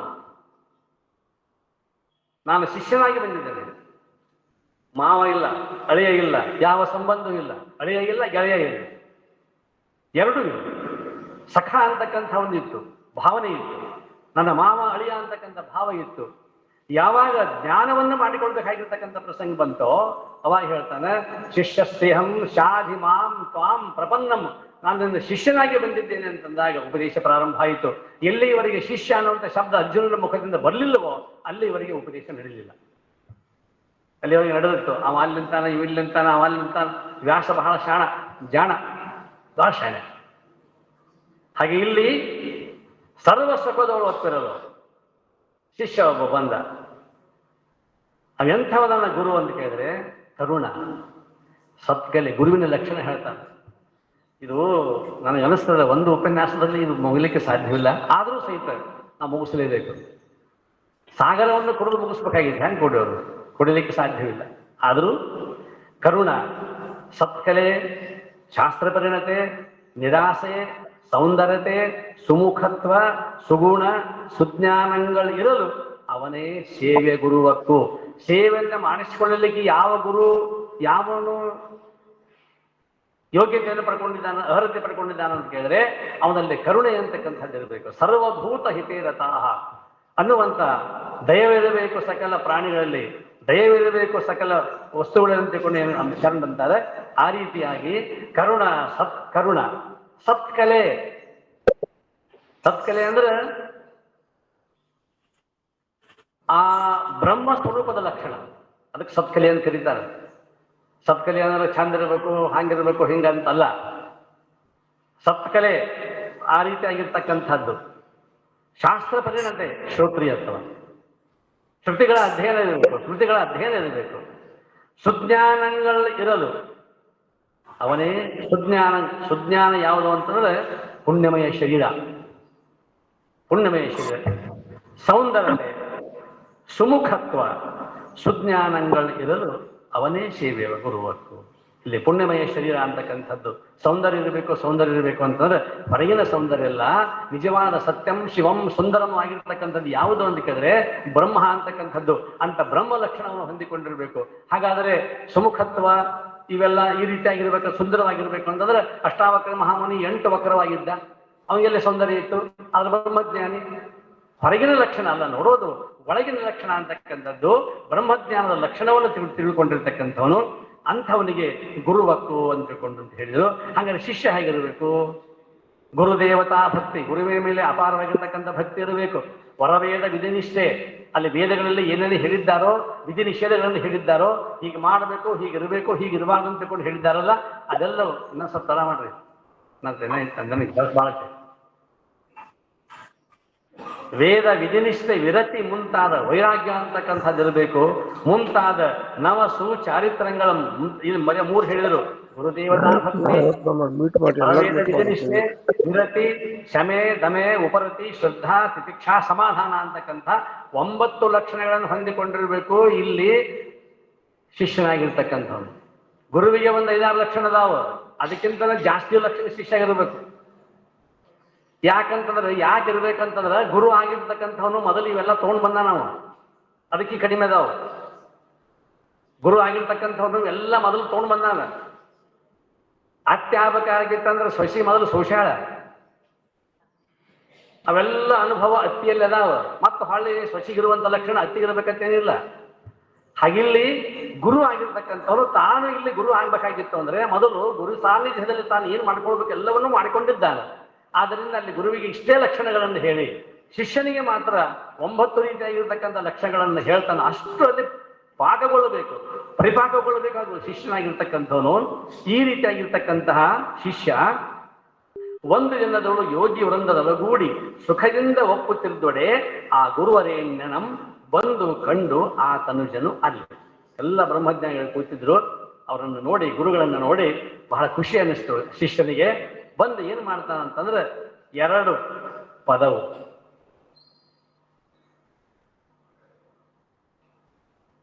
ಸಾಷ್ಟಾಂಗ ನಮಸ್ಕಾರ ಮಾಡಿ ಅಂತ ಹೇಳ್ತಾನೀಗ. ಸಾಷ್ಟಾಂಗ ಪ್ರಣಿಪಾತನಾಗಬೇಕು. ಏನೇನು ಅವಯವಗಳು? 2 ಪಾದ, 2 ಕರ, ಭುಜ, 2 ಎದೆ, ನೊಸಲು. ಇದಕ್ಕೆ ಅಷ್ಟಾಂಗ, ಅಂಗಗಳು ಅಲ್ಲಿ ಇರಬೇಕು. ನಮ್ದು ಹಂಗಿಲ್ರಿ. ಈಗಿನ ಕಾಲದೊಳಗೆ ನಾವೇನು ಇದನ್ನೆಲ್ಲ ಮಾಡಕ್ ಹೋಗ್ತೀವಿ ಅಂದ್ರೆ ಸಾಧ್ಯ ಇಲ್ಲ. ಅವರಂತಾರ 2 ಪದವು, 2 ಕರವು, 2 ಭುಜವು, ಎದೆ, ನೊಸಲು, 2 ನೆಲ ಸೋಂಕಲು ಅಷ್ಟಾಂಗವನ್ನು ನಮಿಸಿ ಗುರುವರ್ಯ ಕರುಣಿಸು ನನಗೆ ಇಂದು. ಪರಮಾತ್ಮ ನನ್ನ ಮೇಲೆ ಕರುಣೆಯನ್ನು ತೋರು, ಸಾಷ್ಟಾಂಗ ನಮಸ್ಕಾರ ಮಾಡ. ಹಿಂಗಾದಾಗ ಮಾತ್ರ ಅವ ಗುರು ಅಂತಕ್ಕಂಥ ದಂಡವತ್ತಂತ ಕರೀತಾರೆ. ಬಡಿಗೆ ಹೆಂಗೆ ಬೀಳ್ತದಲ್ಲ ಭೂಮಿ ಮೇಲೆ ಹಂಗೆ ಬೀಳಬೇಕು. ಅವಾಗ ಮಾತ್ರ ಗುರುವಿನ ಕರುಣೆ ಅಂತಕ್ಕಂಥದ್ದು. ಗಿಡಕ್ಕೆ ನೀರನ್ನು, ಗಿಡಕ್ಕೆ ಎಲ್ಲಿ ಹಾಕ್ಬೇಕು ನೀರು? ಮಾವಿನ ಹಣ್ಣು ಕೊಟ್ಟಕೊಂಡು ಮ್ಯಾಲ ನೀರು ಹಾಕ್ತೀವ ನಾವು. ಗಿಡಕ್ಕೆ ಬೇರು ಅಲ್ಲಿ ಹಾಕ್ಬೇಕು, ಬೇರಿಗೆ ಹಾಕಿದಾಗ ಮ್ಯಾಗ. ಹಾಗೆ ಗುರುವಿನ ಸಾನ್ನಿಧ್ಯ ಅಂತಕ್ಕಂಥದ್ದು ಸಾಷ್ಟಾಂಗ ಪ್ರಣಿಪಾತನಾಗಿ ಮಲ್ಕೊಂಡಾಗ ಮಲ್ಕೊಳ್ಳೋದಲ್ಲ ಮಾಡ್ತಾರೆ. ಸಾಷ್ಟಾಂಗ ನಮಸ್ಕಾರ ಅಂತಕ್ಕಂಥದ್ದು ಮಾಡಿ ಮತ್ತೆಂತ ಹೇಳೋರು, ಮತ್ತೆ ಗುರುಪಾದ ಮಂಪತ್ತು, ಇದು ಸಾಷ್ಟಾಂಗ ಆಗ್ತದೆ. ಮೊಣಕಾಲು ಊರಿ ಮತ್ತೆ 2 ಪಾದಗಳನ್ನು ಹಿಡಿದುಕೊಂಡು ಬರೀ ಇಷ್ಟಕ್ಕೆ ಮುಗಿಲಿಲ್ಲ ನಮಸ್ಕಾರ. ಅದು ನಮಸ್ಕಾರದಲ್ಲಿ ಎಷ್ಟು ಅದ್ಭುತ ನೋಡ್ರಿ. ಅವ್ರು ಹೇಳ್ತಾರೆ, ನಿಜಗೊಂಡು ಹೇಳ್ತಾರೆ ಅವ್ರು ಮಾಡಿರ್ತಕ್ಕಂಥದ್ದು. ಮತ್ತೆ ಗುರುಪಾದಂ ಪೊತ್ತು ಶಿರದೊಳು ಸುಖಂ ಬಿತ್ತು ಸುಖಂ ಬೆತ್ತು ಕೈ ಮುಗಿದು ನುತಿಸಿ ನೂರು ಮಡಿಸಿ ನಲವೆತ್ತು ಬೆಸಗೊಂಡನು ಅವನು ಅಂದು. ನಮಸ್ಕಾರ ಮಾಡಿ, ಪಾದ ಮುಟ್ಟಿ ನಮಸ್ಕಾರ ಮಾಡಿ, ಅವನಿಗೆ ಹಸಿವೆ ಇತ್ತು, ಅಭೀಪ್ಸೆ ಇತ್ತು, ಅವನು ಜಿಜ್ಞಾಸವಾಗಿ ಬಂದಿದ್ದ, ಮೋಕ್ಷವನ್ನು ಪಡಿಬೇಕಂತ ಬಂದಿದ್ದ. ಅವಾಗ ಪಾದಗಳನ್ನು ಹಿಡಿದುಕೊಂಡು ಗುರುವೇ ಭಿನ್ನಪವನ್ನು ಅವಧರಿಸು, ನನ್ನ ಒಂದು ಮಾತೈತಿ, ನನ್ನ ಕೇಳಬೇಕೀಗ ಅಂತ ತಿಳ್ಕೊಂಡು ಇಲ್ಲಿಂದ ಪ್ರಾರಂಭ ಆಯಿತು. ಈಗ ಪ್ರಾರಂಭ ಆಗತ್ತೆ ನಮಗೆ ಕೆಲಸ. ಗುರುವೇ ಭಿನ್ನಪವನ್ನು ಅವಧರಿಸು, ನನ್ನೊಂದು ವಿನಂತಿ ಐತಿ, ನನ್ನೊಂದು ಮಾತೈತಿ, ಅದನ್ನು ನೀವು ಸ್ವಲ್ಪ ಚಿತ್ತ ಒಟ್ಟು ಕೇಳಬೇಕು. ಏನದು? ಫಲವು ಅಂಗದಿಂದ ಇರುತ್ತಿರ್ಪ ಜಗಂ ಇದು ಏನು? ಮುಖ್ಯ ಪ್ರಶ್ನೆ. ಹಲವು ರೀತಿಯಾಗಿ ತೋರ್ತಕ್ಕಂಥದ್ದು ಜಗತ್ತು. ಜಗತ್ತಂದ್ರೆ ಜಂ ಗಚ್ಚತಿ ಇತಿ ಜಗತ್, ಇದ್ದಂಗೆ ಇರುವುದಿಲ್ಲ ಜಗತ್ತು. ಜಂ ಜನ್ಮ ಅಲ್ರಿ, ಜಂ ಗಚ್ಚತಿ ಇತಿ ಜಗತ್. ಇದ್ದಂತೆ ಯಾವುದೂ ಕೂಡ ಅದು ತೋರುವುದಿಲ್ಲ. ಯಾವಾಗಲೂ ಕೂಡ ಚಲನಶೀಲವಾಗಿ ಯಾವುದು ಇರುತ್ತದೆಯೋ ಅದು ಪರಿವರ್ತನೆ ಆಗ್ತಕ್ಕಂಥದ್ದು, ಚಲನಶೀಲವಾಗಿರ್ತಕ್ಕಂಥದ್ದು. ಇನ್ನೊಂದು, ನನಗೆ ಕಂಡಂಗೆ ನಿಮಗೆ ಕಾಣುವುದಿಲ್ಲ ಜಗತ್ತು. ಯಥಾದೃಷ್ಟಿ ತಥಾ ಸೃಷ್ಟಿ. ನಿಮ್ಮ ದೃಷ್ಟಿಕೋನ ಹೆಂಗೈತಿ ಹಂಗದ ಜಗತ್ತು ಅಂತಕ್ಕಂಥದ್ದು ಕಾಣಿಸ್ತದೆ. ವಿಜ್ಞಾನಿಯ ಮುಂದೆ ಓದಿ ಈ ನೀರನ್ನು ಇಟ್ಟರು ಎಷ್ಟು ಅಂತ ನಾವು, ಒಬ್ಬ ಆಸ್ತಿಕನ ಮುಂದೆ ಇಟ್ಟರು ಇದು ಗಂಗಾಜಲ ಅಂತ ಕರೀತಾನೆ, ಮತ್ತೊಬ್ಬನ ಮುಂದೆ ಇಟ್ಟರು ಓದಿಟ್ರು ಸಾಮಾನ್ಯ ಮನುಷ್ಯನಿಂದ ಇದೇನು ನೀರು ಅಂತ ಕರೀತಾನೆ. ಅವನವನ ದೃಷ್ಟಿ. ಜಗತ್ತು ಒಂದೇ ನೀರು ವಿಜ್ಞಾನಿಯ ಮುಂದೆ ಎಷ್ಟು ಆಗ. ಒಬ್ಬ ಪವಿತ್ರ ಭಾವನೆಯಿಂದ ಇರ್ತಕ್ಕಂಥವ್ರು ಗಂಗೆ ಮುನೇ ಶೈವ ಗೋದಾವರಿ ಸರಸ್ವತಿ ನರ್ಮದೆ ಸಿಂಧು ಕಾವೇರಿ ಜಲೇ ಅಸ್ಮಿನ್ ಸನ್ನಿಧಿಂ ಕುರು, ಹಿಂಗೆ ಭಾವ ಮಾಡ್ಕೊಳ್ತಾನೆ. ಅವನ ಭಾವ. ಸಾಮಾನ್ಯ ಮನುಷ್ಯನಿಗೆ ಇದೇನು ನೀರು ಜಗತ್ತು, ಇದು ನೀರಿನ ಜಗತ್ತು. ಹೀಗೆ ಎಲ್ಲ ಜಗತ್ತು. ಫಲವು ಅಂದದಿಂ, ಅವನೇ ಕೇಳ್ತಾನ. ಹಲವು ರೀತಿಯಾಗಿರ್ತಕ್ಕಂಥ ಇದು ಕಾಣುತ್ತ, ಹಲವು ಪ್ರಕಾರವಾಗಿ ಕಾಣತಕ್ಕಂಥ ಇರುತ್ತಿರುವ ಜಗಂ ಇದು ಏನು? ಈ ಜಗತ್ತು ಏನು? ಎಲ್ಲಿ ಹುಟ್ಟಿ ಬಂಧುರವಾಗಿ ತೋರುತ್ತಿಹುದು ಎಂತು? ಇದು ಎಲ್ಲಿ ಹುಟ್ಟಿತು ಜಗತ್ತು?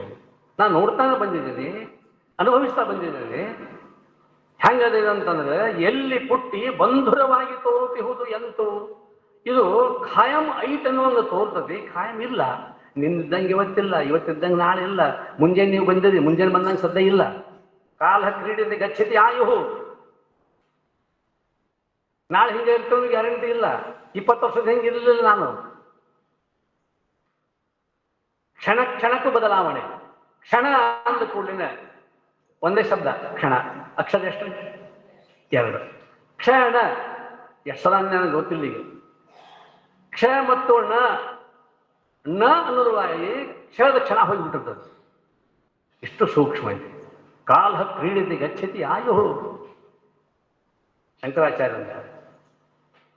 ಹೀಗೆ ಹಲವು ಅಂಗದಿಂದ ಇರುತ್ತಿರುವ ಜಗಂ ಇದು ಏನು? ಈ ಜಗತ್ತು ಎಷ್ಟು ವಿಚಿತ್ರ ಇದಲ್ಲ. ಏನಿದು? ಎಲ್ಲಿ ಹುಟ್ಟಿದ್ದು? ಎಲ್ಲಿ ಹುಟ್ಟಿದ್ದು? ಎಲ್ಲಿಂದ ಹುಟ್ಟಿತು? ಬಂಧುರವಾಗಿ ತೋರುತ್ತಿಹುದು ಎಂತು? ಇದು ಖಾಯಂ. ಬಂಧುರ ಅಂದ್ರೆ ಖಾಯಂ ಇಲ್ಲೇ ಇರ್ತದನ್ನಂಗೆ ತೋರ್ತದೆ. ಕೆಲರಿದಂ ಖುಷಿ ಅಂದು, ಕೆಲವರು ಅಂತಾರೆ ಏನು ಸುಳ್ಳು. ಕೆಲರಿದಂ ದಿಟವೆಂದು ಸತ್ಯ. ಕೆಲರಿದಂ ಮೊದಲು ಇಹುದು ಅರಿದೊಡೆ ಇಲ್ಲ ಎಂದು. ಇಲ್ಲೇ ಶೂನ್ಯವಾದಿಗಳು ಬರ್ತಾರೆ, ದ್ವೈತಿಗಳು ಬರ್ತಾರೆ. ಆಖ್ಯಾತಿ, ಸತ್ಖ್ಯಾತಿ, ಅಸತ್ಖ್ಯಾತಿ, ಸದಸತ್ಖ್ಯಾತಿ, ಆಖ್ಯಾತಿ, ನಿರ್ವಚನ ಖ್ಯಾತಿ, ಇವೆಲ್ಲ ಶಾಸ್ತ್ರ ಶಬ್ದಗಳು. ಹಿಂಗೆಲ್ಲ ಇಲ್ಲಿ ಬರ್ತಾರೆ ಇವರು. ಕೆಲರಿದಂ ಖುಷಿ ಎಂದು, ಕೆಲರಿದಂ ಜಿತವೆಂದು, ಕೆಲರಿದಂ ಮೊದಲು ಇಹುದು ಅರಿದೊಡೆ ಇಲ್ಲೆಂದು. ಇದು ಮೊದಲು ಐತಿ, ಅರುತ್ರೆ ಇಲ್ಲ, ಜ್ಞಾನ ಮಾಡಿಕೊಂಡ್ರೆ ಇಲ್ಲ, ಇಲ್ಲೆಂದು. ಕೆಲರಿದಂ ನುಡಿಯಲು ಅರಿದೆಂದು. ಇದು ಹೇಳಕ್ ಬರುದಿಲ್ಲಪ್ಪ. ಕೆಲವ್ರು ಹಿಂಗಂತಾರೆ. ಜಗತ್ತೇ ಅಂತ ಇದು ಕೇಳಿದ್ರೆ ಕೆಲವ್ರು ಹಿಂಗೆ ಹೇಳ್ತಾರೆ, ಕೆಲವ್ರು ಹಿಂಗೆ ಹೇಳ್ತಾರೆ, ಕೆಲವ್ರು ಹಿಂಗೆ ಹೇಳ್ತಾರೋ. ಬೇರೆ ಬೇರೆ ಅನುಮಾನ, ಬೇರೆ ಬೇರೆ ತರ್ಕಂ, ಬೇರೆ ಬೇರೆ ಆದ ಶಾಸ್ತ್ರ ಯುಕ್ತಿಗಳಿಂದ ಸಾರಿ ಸಾರಿ ಸಂಪಾದಿಸೋರು ಇಲ್ಲಿ. ಇದು ನಿಮ್ಗೆ ಸಾರಿ ಸಾರಿ ಹೇಳಕತ್ತಾರ. ಏನೆಂದು ತಿಳಿವೆ, ನಾ ಹೆಂಗೆ ತಿಳಿಲಿ ಈಗ? ಹಿಂಗ ಅನೇಕ ವಾದಗಳು ನಾವು ಜಗತ್ತಿನೊಳಗ. ಅದನ್ನ ಕೇಳ ನಾವು ಶಿಷ್ಯ ಇದು ಜಗತ್ತು ಸತ್ಯ ಅಸತ್ಯ, ಸದಸತ್ ಐತಿ ಇಲ್ಲ, ಇಲ್ಲ ಐತಿ. ಹಾ, ಹೀಗ ಇದು ಹಿಂಗೈತಲ್ಲ, ಏನಿದು ಜಗತ್ತು ಏನೆಂದು ನಾ ಹೆಂಗೆ ತಿಳ್ಕೋಬೇಕು? ಗುರುವೇ, ನೀ ಹೆಂಗೆ ತಿಳ್ಕೊಂಡಿಲ್ಲ ಅದನ್ನ ನನಗೆ ತಿಳಿಸ್ಬಿಡು.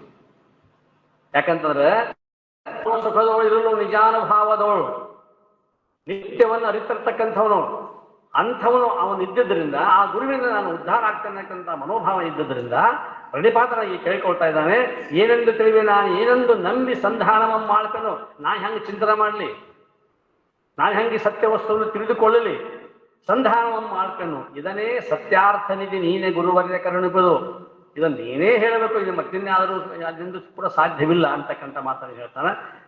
ಅವಾಗ ಗುರುಗಳು ಹೇಳ್ತಾರೆ, ಏಕಮೇವ ದ್ವಿತೀಯಾತ್ಮನಲ್ಲಿ ತೋರ್ಪ ಲೋಕರಂಜನೆಯು ಕಾಲ್ಪನಿಕ ವೈಶೆ ಸೂತ್ರ ಇದು.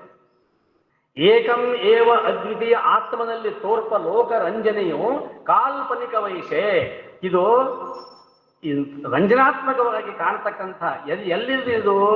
ಏಕಂ ಏವ ಅದ್ವಿತೀಯೋಳು, ಏಕಮೇವ ದ್ವಿತೀಯೋಳು, ಏಕಮೇವ ದ್ವಿತೀಯ ಆತ್ಮನಲ್ಲಿ ಈ ತೋರ್ಪ ಲೋಕರಂಜನೆಯು ಕಾಲ್ಪನಿಕ ವೈಶೆ. ಇದು ಸುಮ್ಮನೆ ಕಲ್ಪನೆಯಿಂದ ಇದ್ದದ್ದಪ್ಪ.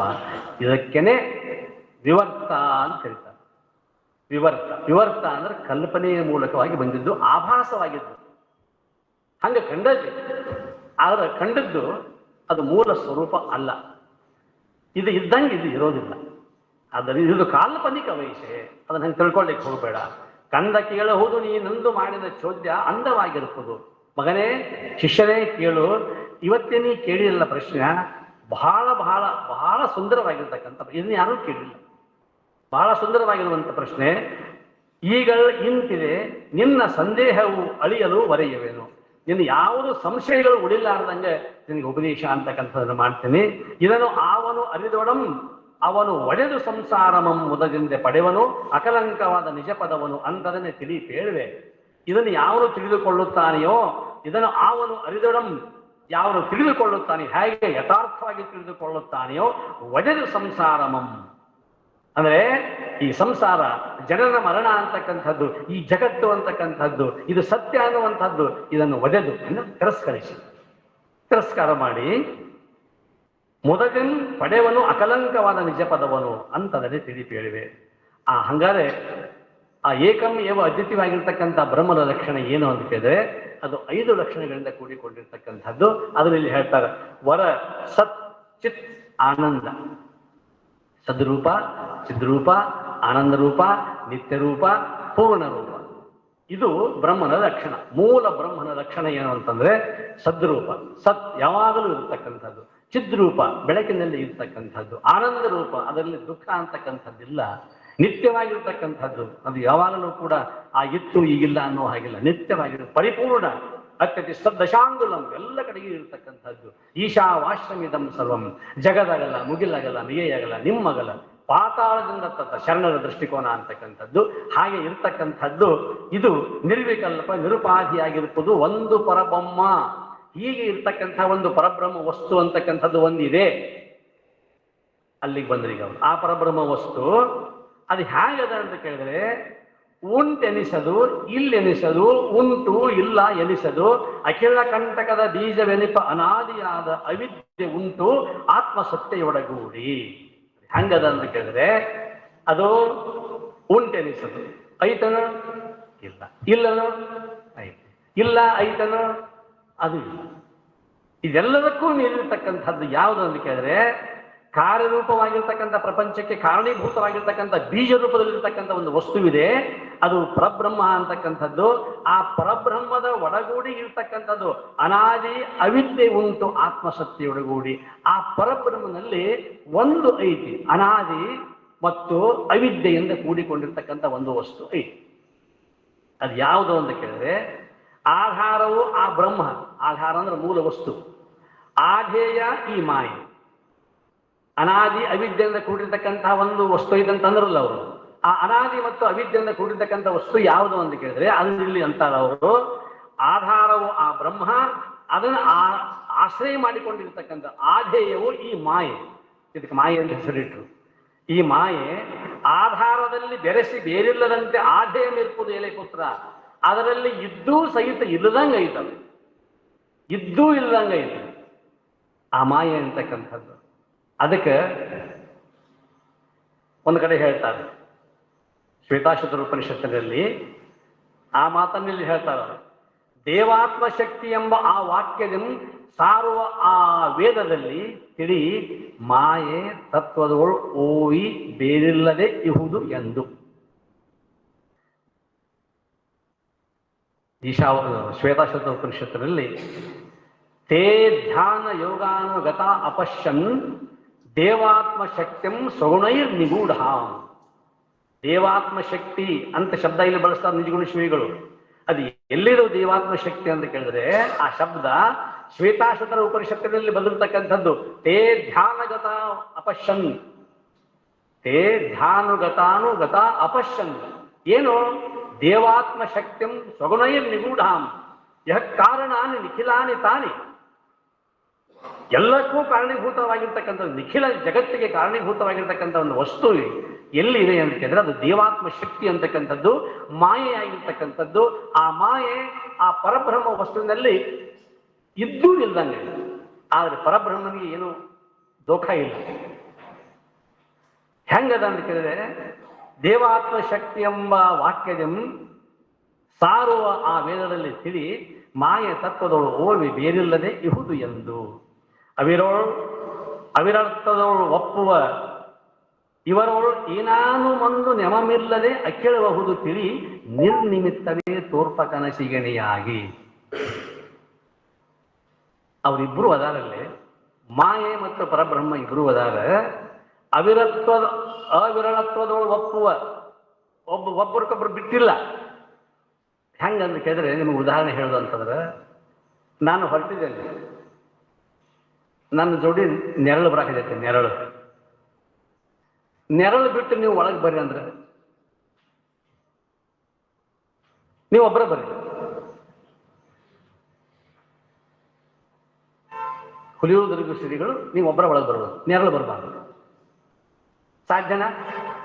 ಅವಿರಳತ್ವದವಳು ಎರಡು ಹೊಂದಾಗ ನಾ ಇದ್ರನ, ಆದರೆ ನೆರಳಿಂದ ನನಗೇನು ದುಃಖ ಇಲ್ಲ. ನೆರಳು ಇರಬಹುದು, ಲೈಟ್ ಈ ಕಡೆ ಇತ್ತು ಅಂತಂದ್ರೆ ಈ ಕಡೆ ನೆರಳು, ಈ ಕಡೆ ಲೈಟ್ ಅಂತಂದ್ರೆ ಈ ಕಡೆ ನೆರಳು. ನೆರಳು ಅನ್ಯೋನ್ಯವಾಗಿ ಅವಿರಳತ್ವದಿಂದ ಹೇಗೆ ಕೂಡಿಕೊಂಡಿದೆಯೋ ಹಾಗೆ ಪರಬ್ರಹ್ಮನಲ್ಲಿ ಈ ಮಾಯೆ ಅಂತಕ್ಕಂಥದ್ದು ಇದೆ. ಅದರಿಂದ ಏನಾನು ಒಂದು ಯಾವುದೋ ಒಂದು ನೆವಮಿಲ್ಲದೆ, ಯಾವುದು ನೆವ ಇಲ್ಲ, ಹೌದು ತಿಳಿ ನಿರ್ನಿಮಿತ್ತವೇ ತೋರ್ಪ ಗನಸಿ ಎಣೆಯಾಗಿ. ನಿರ್ನಿಮಿತ್ತದಿಂದ ಇದು ಹುಟ್ಟು, ಯಾವುದು ನಿಮಿತ್ತಿಲ್ಲ, ಯಾವ ಕಾರಣದಿಂದಲೂ ಈ ಜಗತ್ತು ಅಂತಕ್ಕಂಥದ್ದು ಹುಟ್ಟಿಲ್ಲ. ಹೆಂಗೆ ಹುಟ್ಟಿತು? ಒಟ್ಟು ಹುಟ್ಟಿತು. ನೆರಳು ಹೆಂಗೆ ಹುಟ್ಟಿತು? ಹಂಗೆ ಈ ಜಗತ್ತು ನಿರ್ನಿಮಿತ್ಯ. ಅದಕ್ಕೆ ಉದಾಹರಣೆ ಕೊಡ್ತಾರೆ, ತೋರ್ಪ ಕನಸಿ ಎಣೆಯಾಗಿ. ನಾವು ಆರಾಮ್ ಮಾಡ್ಕೊಂಡೇವಿ, ಹೋಳಿಗೆ ಶಿಕರಣೆ ಊಟ ಮಾಡಿ ಮಕ್ಕೊಂಡೇವಿ, ಆರಾಮ್ ಮಾಡ್ಕೊಂಡೇವಿ. ಇದು ಕನಸು ಇಂಥದ್ದೇ ಬೀಳ್ಬೇಕಂತೆ ನಮಗೆ ನಾವು ಪತ್ರ ಬರೆದಿಲ್ಲ ಕನಸಿಗೆ, ಯಾರೂ ಫೋನ್ ಮಾಡಿಲ್ಲ, ಆರಾಮ್ ಮಾಡ್ಕೊಂಡೇವಿ. ಕನಸು ಬಿತ್ತು. ಕನಿಷ್ಠನಲ್ಲಿ ನಮಗೆ ಒಂದು 10 ಕೋಟಿ ರೂಪಾಯಿ ಸಿಕ್ತು. 10 ಕೋಟಿ ರೂಪಾಯಿ ಅದನ್ನ ತಗೊಂಡು ಬ್ಯಾಗ್ ತಗೊಂಡು ಬರ್ಬೇಕಂತ ಯಾತ್ರ. ಕನಸು ಹೆಂಗೆ ಬಿತ್ತು? ಮೊದಲು ನಿಮ್ಗೆ ಏನಾರ ಪೂರ್ವ ತಯಾರಿ ಇತ್ತು ಅನ್ನೋ ಕನಸು ಬೀಳೋದು. ಕನಸು ಬೀಳೋದು 10 ಕೋಟಿ ರೂಪಾಯಿನ ತಗೊಳ್ಳೋದು ಕನಸು ಹೆಂಗೆ ಇಲ್ಲವೋ ನಿರ್ನಿಮಿತ್ತವಾಗಿ ಹಾಗೆ ಕನಸು ಅನ್ನುವಂಥದ್ದು ಇತ್ತಲ್ಲ, ಹಾಗೆ ಮಾಯೆಯಿಂದ ಈ ಜಗತ್ತು ಉತ್ಪತ್ತಿಗೊಂಡಿದೆ. ಆದರೆ ಬ್ರಹ್ಮ ಅಂತಕ್ಕಂಥದ್ದು ಆಧಾರ ವಸ್ತು. ಅದು ನಾನು ಆಧಾರ, ನೆರಳಿಗೆ ನಾನು ಆಧಾರ ಹೇಗೋ ಹಾಗೆ ಮಾಯೆಗೆ ಆಧಾರ ಬ್ರಹ್ಮ ಅಂತಕ್ಕಂಥದ್ದು. ಆ ಬ್ರಹ್ಮ ಮತ್ತು ಮಾಯೆ ಅಂತಕ್ಕಂಥದ್ದು ಈ ಜಗತ್ತನ್ನ ಈ ಕನಸಿಗೆನೆಯಾಗಿ ತಿಳಿಯಲು ಆಧಾರವಪ್ಪ ಉಳುಮೆಯೊಂದು ಆಧೇಯದೊಳು ತೋರ್ಪುದು ಉಪಾಧಿಯಂ ಜಗತ್ತು ಜೀವ ಈಶ್ವ ಹುಳುವಾದುದು ಎನಿಸಿ ಮೆರೆಯುವುದು. ಆ ಮಾಯೆಯಲ್ಲಿ ಏನೇನಾಯ್ತು ಅಂತ ಕೇಳಿದ್ರೆ ನಿಸುಕೊಡಿತು. ಸತ್ವಗುಣ, ರಜೋಗುಣ, ತಮೋಗುಣ. ಗುಣ ಎಲ್ಲಿ ಬಂದು ಅಲ್ಲಿ ಚಲುವ. ಎಲ್ಲಿ ಗುಣ ಬಂದು ಗುಣರಹಿತವಾಗಿರ್ತಕ್ಕಂಥದ್ದಿತ್ತು ಅಂದ್ರೆ ಏನು ಸಂಬಂಧ ಇಲ್ಲ. ಒಂದು ಬೀಜ ಕಲ್ ಮೇಲೆ ಬಿತ್ತು ಅಂತಂತಂದ್ರೆ ಅದು ಹುಟ್ಟುದಿಲ್ಲ. ಮಣ್ಣು ಬಿತ್ತು ಒಂದು ಸ್ವಲ್ಪ ನೀರು ಹತ್ತು ಅಂದ್ರೆ ಗುಣ ಬಂತಲ್ಲಿ. ನೀರು ಮತ್ತು ಮಣ್ಣಿನ ಗುಣ ಬಂತು. ಆ ಮಣ್ಣಿನ ಮತ್ತು ನೀರಿನ ಗುಣ ಬಂದಿದ್ದಕ್ಕೋಸ್ಕರವಾಗಿ ಅದು ಅಂಕುರ ಹೊಡೆಯಿತು. ನೆಲದ ಮೇಲೆ, ಕಲ್ಲು ಮೇಲೆ ಸಾಧ್ಯ ಇಲ್ಲ. ಹಾಗೆ ಇಲ್ಲಿ ಅಂಕುರ ಅಂತಕ್ಕಂಥದ್ದು ಯಾವುದು ಅಂತ ಕೇಳಿದ್ರೆ ಸತ್ವಗುಣ, ರಜೋಗುಣ, ತಮಗುಣ ಅಂತಕ್ಕಂಥದ್ದು ಮಾಯೆ ಪ್ರವೇಶ ಆಗಿದ್ದರಿಂದ ಗುಣ ಬಂದು. ಮಾಯೆ ಇರ್ಲಿಕ್ಕೆಂದ್ರೆ ಶುದ್ಧವಾಗಿರ್ತಕ್ಕಂಥ ಬ್ರಹ್ಮ ಅದು ಸದ್ರೂಪ, ಚದುರೂಪ, ನಿತ್ಯರೂಪ, ಪರಿಪೂರ್ಣ ರೂಪ, ಆನಂದ ರೂಪವಾಗಿರ್ತಕ್ಕಂಥದ್ದು. ಅದರಲ್ಲಿ ಮಿಸುಕು ಅನ್ನುವಂಥದ್ದು ಯಾವುದೂ ಇಲ್ಲ. ಇಲ್ಲಿ ಮಿಸುಕು ಬಂದದ್ದು ಮಾಯೆ ಇಲ್ಲ. ಇಷ್ಟಾದ ನಂತರದಲ್ಲಿ ಎಂದೊಡೆ ಆಧೇಯಕ್ಕೆ ಬಂದ ವಿಕೃತಿಯ ಬಾಧೆಯೆಂದಲ್ಲಿ ಆಧಾರವಹ ನಿಜಕ್ಕಂ ಬಾಧೆ ಎಂದೆಂಬೆದೆ ಹೇಳೋದೇ ಕೇಳು. ಹಂಗಾತು ಅಂತಂದ್ರೆ ಶಿಷ್ಯ ಕೇಳ್ತಾನ, ಅಕಸ್ಮಾತ್ ಈ ಜಗತ್ತಿಗೆ ಒಂದಿಷ್ಟು ದೋಖ ಅಂತಕ್ಕಂಥದ್ದು ಏನಾದರೂ ಒಂದಿಷ್ಟು ಭಿನ್ನತೆ ಬಂತು ಅಂತಂತಂದ್ರೆ, ದೋಖ ಅನ್ನುವಂಥದ್ದು ಕೇಡು ಅನ್ನುವಂಥದ್ದು ಬಂತು ಅಂತಂದ್ರೆ, ಆ ಕೇಡು ಈ ಜಗತ್ ಉತ್ಪತ್ತಿ ಮಾಡಿರ್ತಕ್ಕಂಥ ಬ್ರಹ್ಮನಿಗೆ ಅನ್ನಂಗ ಆಗಲ್ಲ. ಅವನ ಪ್ರಶ್ನೆ ಎಂದೊಡೆ ಆಧೇಯಕ್ಕೆ ಬಂದ ವಿಕೃತಿಯ ಬಾಧೆ. ಆಧೇಯ ಅಂದ್ರೆ ಮಾಯೆ, ಆಧಾರ ಬ್ರಹ್ಮ. ಬ್ರಹ್ಮನನ್ನ ಆಶ್ರಯ ಮಾಡಿಕೊಂಡಿರ್ತಕ್ಕಂಥ ಆಧೇಯ ವಸ್ತುವಾಗಿರ್ತಕ್ಕಂಥ ಮಾಯೆ ಅಂತಕ್ಕಂಥದ್ದು ಏನಿದೆ ಇಲ್ಲ, ಆ ಮಾಯೆ ವಿಕೃತಿಯ ಬಾಧೆ ಎಂದಲ್ ಆಧಾರವಹ ನಿಜಕ್ಕಂ ಬಾಧೆ ಎಂದೆಂದೇ ಆದೊಡೆ. ಆಧಾರವನ್ನು ಆಶ್ರಯ ಮಾಡಿಕೊಂಡಿರ್ತಕ್ಕಂಥ ಆದೇಯ ವಸ್ತು ಮಾಯೆ ಇಷ್ಟೆಲ್ಲ ಮಾಡಿದಾಗ ಅಕಸ್ಮಾತ್ ಮಾಯೆ ನಿರ್ಮಿತಗೊಂಡಿರ್ತಕ್ಕಂಥ ಮಾಯೆಯಿಂದ ನಿರ್ಮಾಣವಾಗಿರ್ತಕ್ಕಂಥ ಜಗತ್ತಿಗೆ ದೋಖ ಅಂತಕ್ಕಂಥದ್ದು ಏನಾದರೂ ಕಲಂಕ ಅಂತಕ್ಕಂಥದ್ದು ಬಂತು ಅಂತಂದ್ರೆ ಆ ಕಲಂಕ ಬ್ರಹ್ಮನಿಗೆ ಬಂದಂಗ ಆತಲ್ಲ ಅನ್ನುವಂಥ ಪ್ರಶ್ನೆ ಅಕಸ್ಮಾತ್ ನೀ ಮಾಡಿದಿ ಅಂದರೆ, ತನ್ನೋಳು ಆಧೇಯ ರೂಪಿನಂ ನೆಗಲಿ ಪರಿವ ತೊರೆಯಂ ನೆನೆದು ಶೀತವೆನಿಸಿ ಕೆಡದೆ ಆಧಾರದಂ ನೆಲೆಸಿ ತೋರ್ಪ ಬಿಸಿಲಂತೆ. ಒಂದು ಮಾತನ್ನು ಹೇಳ್ತಾನೆ ಕೇಳಿ ಶಿಷ್ಯ. ನೀರು ಹರಿತಿರ್ತದೆ, ಮ್ಯಾಗ ಸೂರ್ಯ ಇರ್ತದೆ. ಹರಿಯುವ ನೀರಿನೊಳಗೆ ಸೂರ್ಯ ಕಾಣಕತ್ತ. ನೀರು ಹರಿತಿದ್ದೋ ಸೂರ್ಯ ಹರಿತಾನೋ? ನೀರು ಹರಿತೈತಿ. ಆದ್ರೆ ನೀರಿನೊಳಗೆ ಸೂರ್ಯ ಅದಾನ. ನೀರೊಳಗೆ ಸೂರ್ಯ ಅದಾನ. ಆದರೆ ಈ ನೀರು ಆಧೇಯ, ಸೂರ್ಯನಿಗೆ ಆಧೇಯ. ಸೂರ್ಯ ಆಧಾರ, ಅದು ಬಿಂಬ, ಇದು ಪ್ರತಿಬಿಂಬ. ಬಿಂಬ ವಸ್ತುವಿಗೆ ಯಾವಾಗಲೂ ಕೇಡ ಅಂತಕ್ಕಂಥದ್ದಿಲ್ಲ, ಪ್ರತಿಬಿಂಬ ವಸ್ತುವಿಗೆ ಕೇಡ ಅಂತಕ್ಕಂಥದ್ದಿದೆ. ಬಿಂಬಕ್ಕೆ ಏನಾದರೂ ಬಂದ್ರೆ ಅದು ನಾಶ ಆಗುತ್ತೆ. ಅದು ಇಲ್ಲಿ ಹರಿವ ತೊರೆ ಅಂತಕ್ಕಂಥದ್ದು ತನ್ನೋಳು ಆಧೇಯ ರೂಪಿನ ನೆಗಲಿ ಪರಿವ ತೊರೆಯಂ ನೆನೆದು ಶೀತವೆನಿಸಿ ಕೆಡದೆ ಆಧಾರದಿಂದ ನೆಲೆಸಿ ತೋರ್ಪ ಬಿಸಿಲಂತೆ. ಇಷ್ಟ ತನ್ನ ಸೂರ್ಯ ಬಿಸಿಲಾಗಿ, ಸೂರ್ಯ ಎಲ್ಲಿದ್ರಿ? ನೀರಾಗಿತ್ತು. ನೀರಾಗಿದ್ದು ಸೂರ್ಯ ನೆನಿಬೇಕಲ್ಲ. ನೀರೊಳಗೆ ಯಾವ್ದಾರ ಒಂದು ವಸ್ತುವನ್ನು ಇಟ್ಟು ನೆನೀತಿದ್ದವರು. ಆದ್ರೆ ಸೂರ್ಯ ನೀರಾಗ ಅದಾನ, ನೆನೆಯಲಿಲ್ಲ. ಹೇಗೋ ಈ ತೊರೆ ಹರಿದಂತೆ ಸೂರ್ಯನಿಗೆ ಏನು ಕೇಡಾಗಲಿಲ್ಲವೋ ಹಾಗೆ ಪರಬ್ರಹ್ಮ ವಸ್ತುವಿಗೆ ಕೇಡು ಅಂತಕ್ಕಂಥದ್ದಿಲ್ಲ. ಏನಿದ್ದು ಕೂಡ ಜಗತ್ತು ಈ ಮಾಯಿಗೆ ಅಷ್ಟೇ ಕೇಡು ಅಂತಕ್ಕಂಥದ್ದು. ಅದು ನಿತ್ಯ ವಸ್ತು, ಇದು ಅನಿತ್ಯ ವಸ್ತು, ಇದು ಅನಾದಿ ವಸ್ತು, ಅದು ಸಾರಿ ಯಾವಾಗಲೂ ಕೂಡ ಇರ್ತಕ್ಕಂಥದ್ದು. ಚಿತ್ತು ತನ್ನೊಳಗಿರುವ ಸತ್ತಾದ ಮಾಯೆ, ಚಿತ್ತು ತನ್ನೊಳಗಿರುವ ಅಸತ್ತಾದ ಮಾಯೆ ಬಹುವೃತ್ತಿಗಳನ್ನು ಐದಲ್ ಅದರಿಂದ ಬಾಧೆ ಹೊಡೆಯುತ್ತಿರೋದು ತಾನು ಉಳುಮೆಯಾಗಿ. ಇಲ್ಲೇ ಅದು ಅಸತ್ತಾಗಿರ್ತಕ್ಕಂಥ ಮಾಯೆ, ಅದಕ್ಕೆ ಯಾವುದೋ ಅಲ್ಲಿ ಉಳಿಮೆ ಅಂತಕ್ಕಂಥದ್ದಿಲ್ಲ. ಅದು ಯಾವಾಗಲೂ ಕೂಡ ಪರಬ್ರಹ್ಮ ವಸ್ತು ಇರುವನಾದ್ದರಿಂದ ತ್ರಿಕಾಲದಲ್ಲಿ ಅಬಾಧಿತವಾಗಿರ್ತಕ್ಕಂಥ ವಸ್ತು ಅಂತಕ್ಕಂಥದ್ದು, ಅಸ್ಥಿ ಭಾತಿ ಪ್ರಿಯ ರೂಪದಿಂದ ಕಾಣತಕ್ಕಂಥದ್ದು ಬ್ರಹ್ಮ ವಸ್ತು ಅಂತಕ್ಕಂಥದ್ದು. ಅದು ಇರುತ್ತದೆ, ಭಾತಿ ತೋರುತ್ತದೆ, ಪ್ರಿಯವಾಗಿರುತ್ತದೆ, ಅದರ ಲಕ್ಷಣ ಅಂತಕ್ಕಂಥದ್ದು. ಅಲ್ಲಿ ಚಿತ್ತು ತಾನೇ ವಿಕರಿಸುತ್ತಿರದು. ಚಿತ್ತು ಅಂದ್ರೆ ಇಲ್ಲಿ ಬ್ರಹ್ಮ, ಅದು ವಿಕಾರ ಆಗಲಿಕ್ಕೆ ಸಾಧ್ಯ ಇಲ್ಲ. ತಿಳಿಯವಡೆ ಅಸತ್ತು ವಿಕರಿಸುವ ಕರಣ ಆವುದನ್ನು ಎನ್ನಲು ಇದಂ ಬಿತ್ತರಿಪೇನು ಆತ್ಮಜನೇ ಕೇಳಪ್ಪ ಹೇಳ್ತಾರೆ. ಏನು ಅಂತಂದ್ರೆ, ಹಾನಿ ತನಗಿಲ್ಲದೆ ಈ ನಿಖಿಳವು ಜಗವಾಗಿ ತಾನೇ ತೋರುವವನು ಅನಿರ್ವಾಚ್ಯ ಮಾಯಾ ಉಪತನ ಆಗಿರುವ ಪರಮಾತ್ಮ.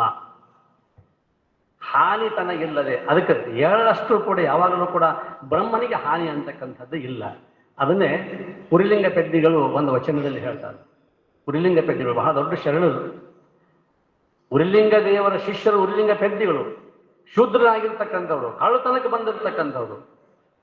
ಕಳ್ಳತನಕ್ಕೆ ಬಂದಿರ್ತಕ್ಕಂಥ ಒಬ್ಬ ಕಳ್ಳ ಅವನು ಮುಂದೆ ಉರಿಲಿಂಗ ಪೆದ್ದಿಯಾಗಿ ದೊಡ್ಡ ಶರಣನಾಗಿ 12ನೇ ಶತಮಾನದಲ್ಲಿ ಉರಿಲಿಂಗ ದೇವರ ಶಿಷ್ಯನಾಗಿ ಕೆಲಸವನ್ನು ಮಾಡ್ತಕ್ಕಂಥವನು, ಕಾಯಕವನ್ನು ಮಾಡಿಕೊಂಡು ಹೋಗಿರ್ತಕ್ಕಂಥವನು ಪುರಿಲಿಂಗ ಪದ್ಯ ಒಂದು ವಚನದಲ್ಲಿ ಹೇಳ್ತಾರೆ, ಶಿವ ತನ್ನ ವಿನೋದಕ್ಕೆ ರಚಿಸಿದನು ಅನಂತ ವಿಶ್ವವನ್ನು.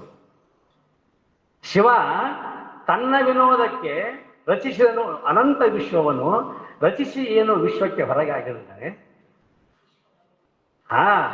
ಅವನೇ ನಿರ್ಮಾಣ ಮಾಡಿರ್ತಕ್ಕಂಥ, ತನ್ನ ವಿನೋದಕ್ಕೆ ರಚನೆ ಮಾಡಿರ್ತಕ್ಕಂಥ ಜಗತ್ತಿದು.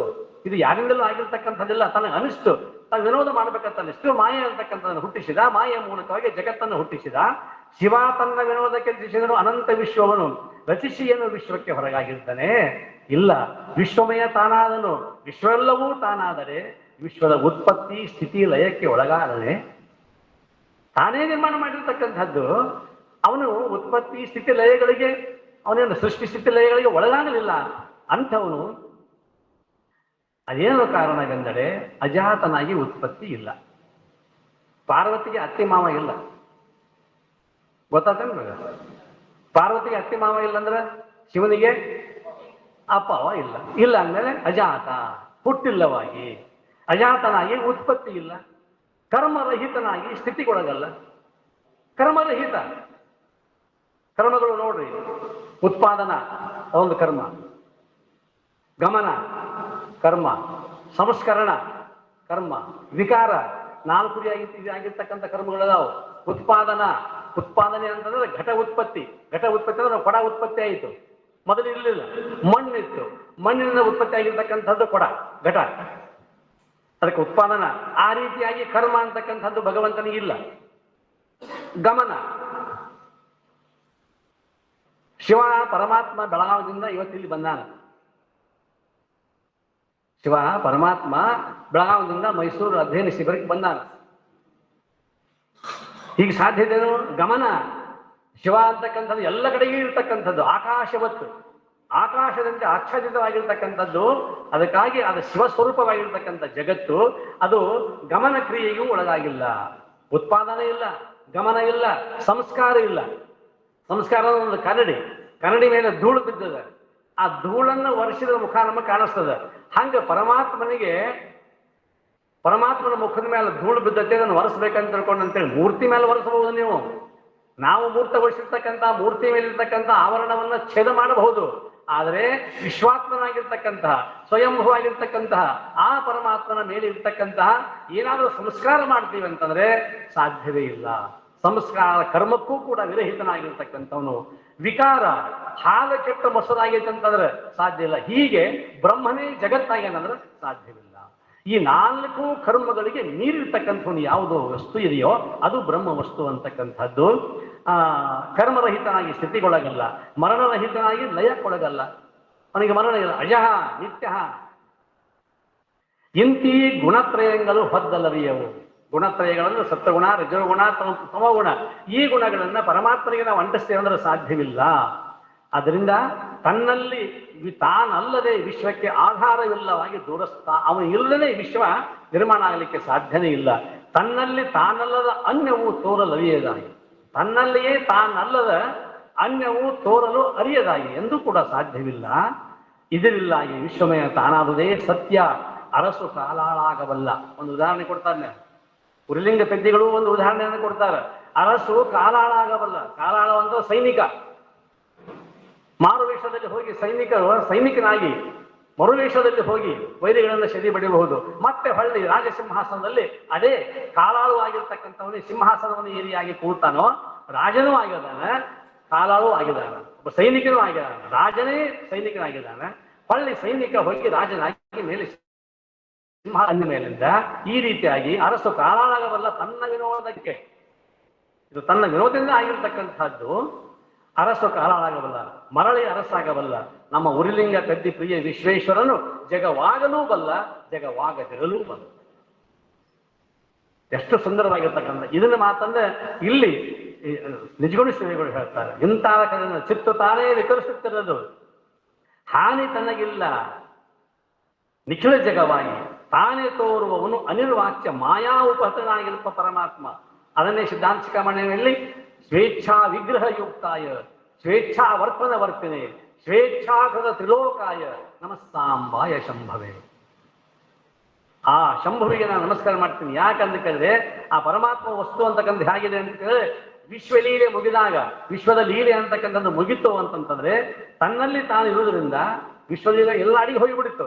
ತನ್ನಲ್ಲಿ ತಾನದಾನ ಶಂಭು ಅಂತ ಅನಿಸ್ಕೊಂಡ ಆ ಸತಿಯ ಸಂಘದಿಂದ ಪತಿಯಾದಂತೆ. ಸತಿ ಅದ ಅಂತಕೊಂಡು ಪತಿ, ಸತಿನೇ ಇಲ್ಲ ಆದ್ಮೇಲೆ ಪತಿ ಅನ್ನೋದಕ್ಕೆ ಅರ್ಥ ಅಂತಕ್ಕಂಥದ್ದು ಇಲ್ಲ. ಹೇಗೋ ಹಾಗೆ ಇಲ್ಲಿ ಪರಮ ಪುರುಷೋತ್ತಮನಾಗಿರ್ತಕ್ಕಂಥ ಅಂಬೆಯ ಸಂಘದಿಂದ ಸಾಂಬನಾದ. ಅಂಬೆ ಯಾವಾಗ ಅವನಲ್ಲಿ ಅವನ ಸ್ವರೂಪವೇ ಆದಾಗ ಅವನು ಶಂಭುವಾಗಿ ಬಿಡ್ತಾನೆ. ಹಾಗೆ ಇಲ್ಲಿ ತಾನೇ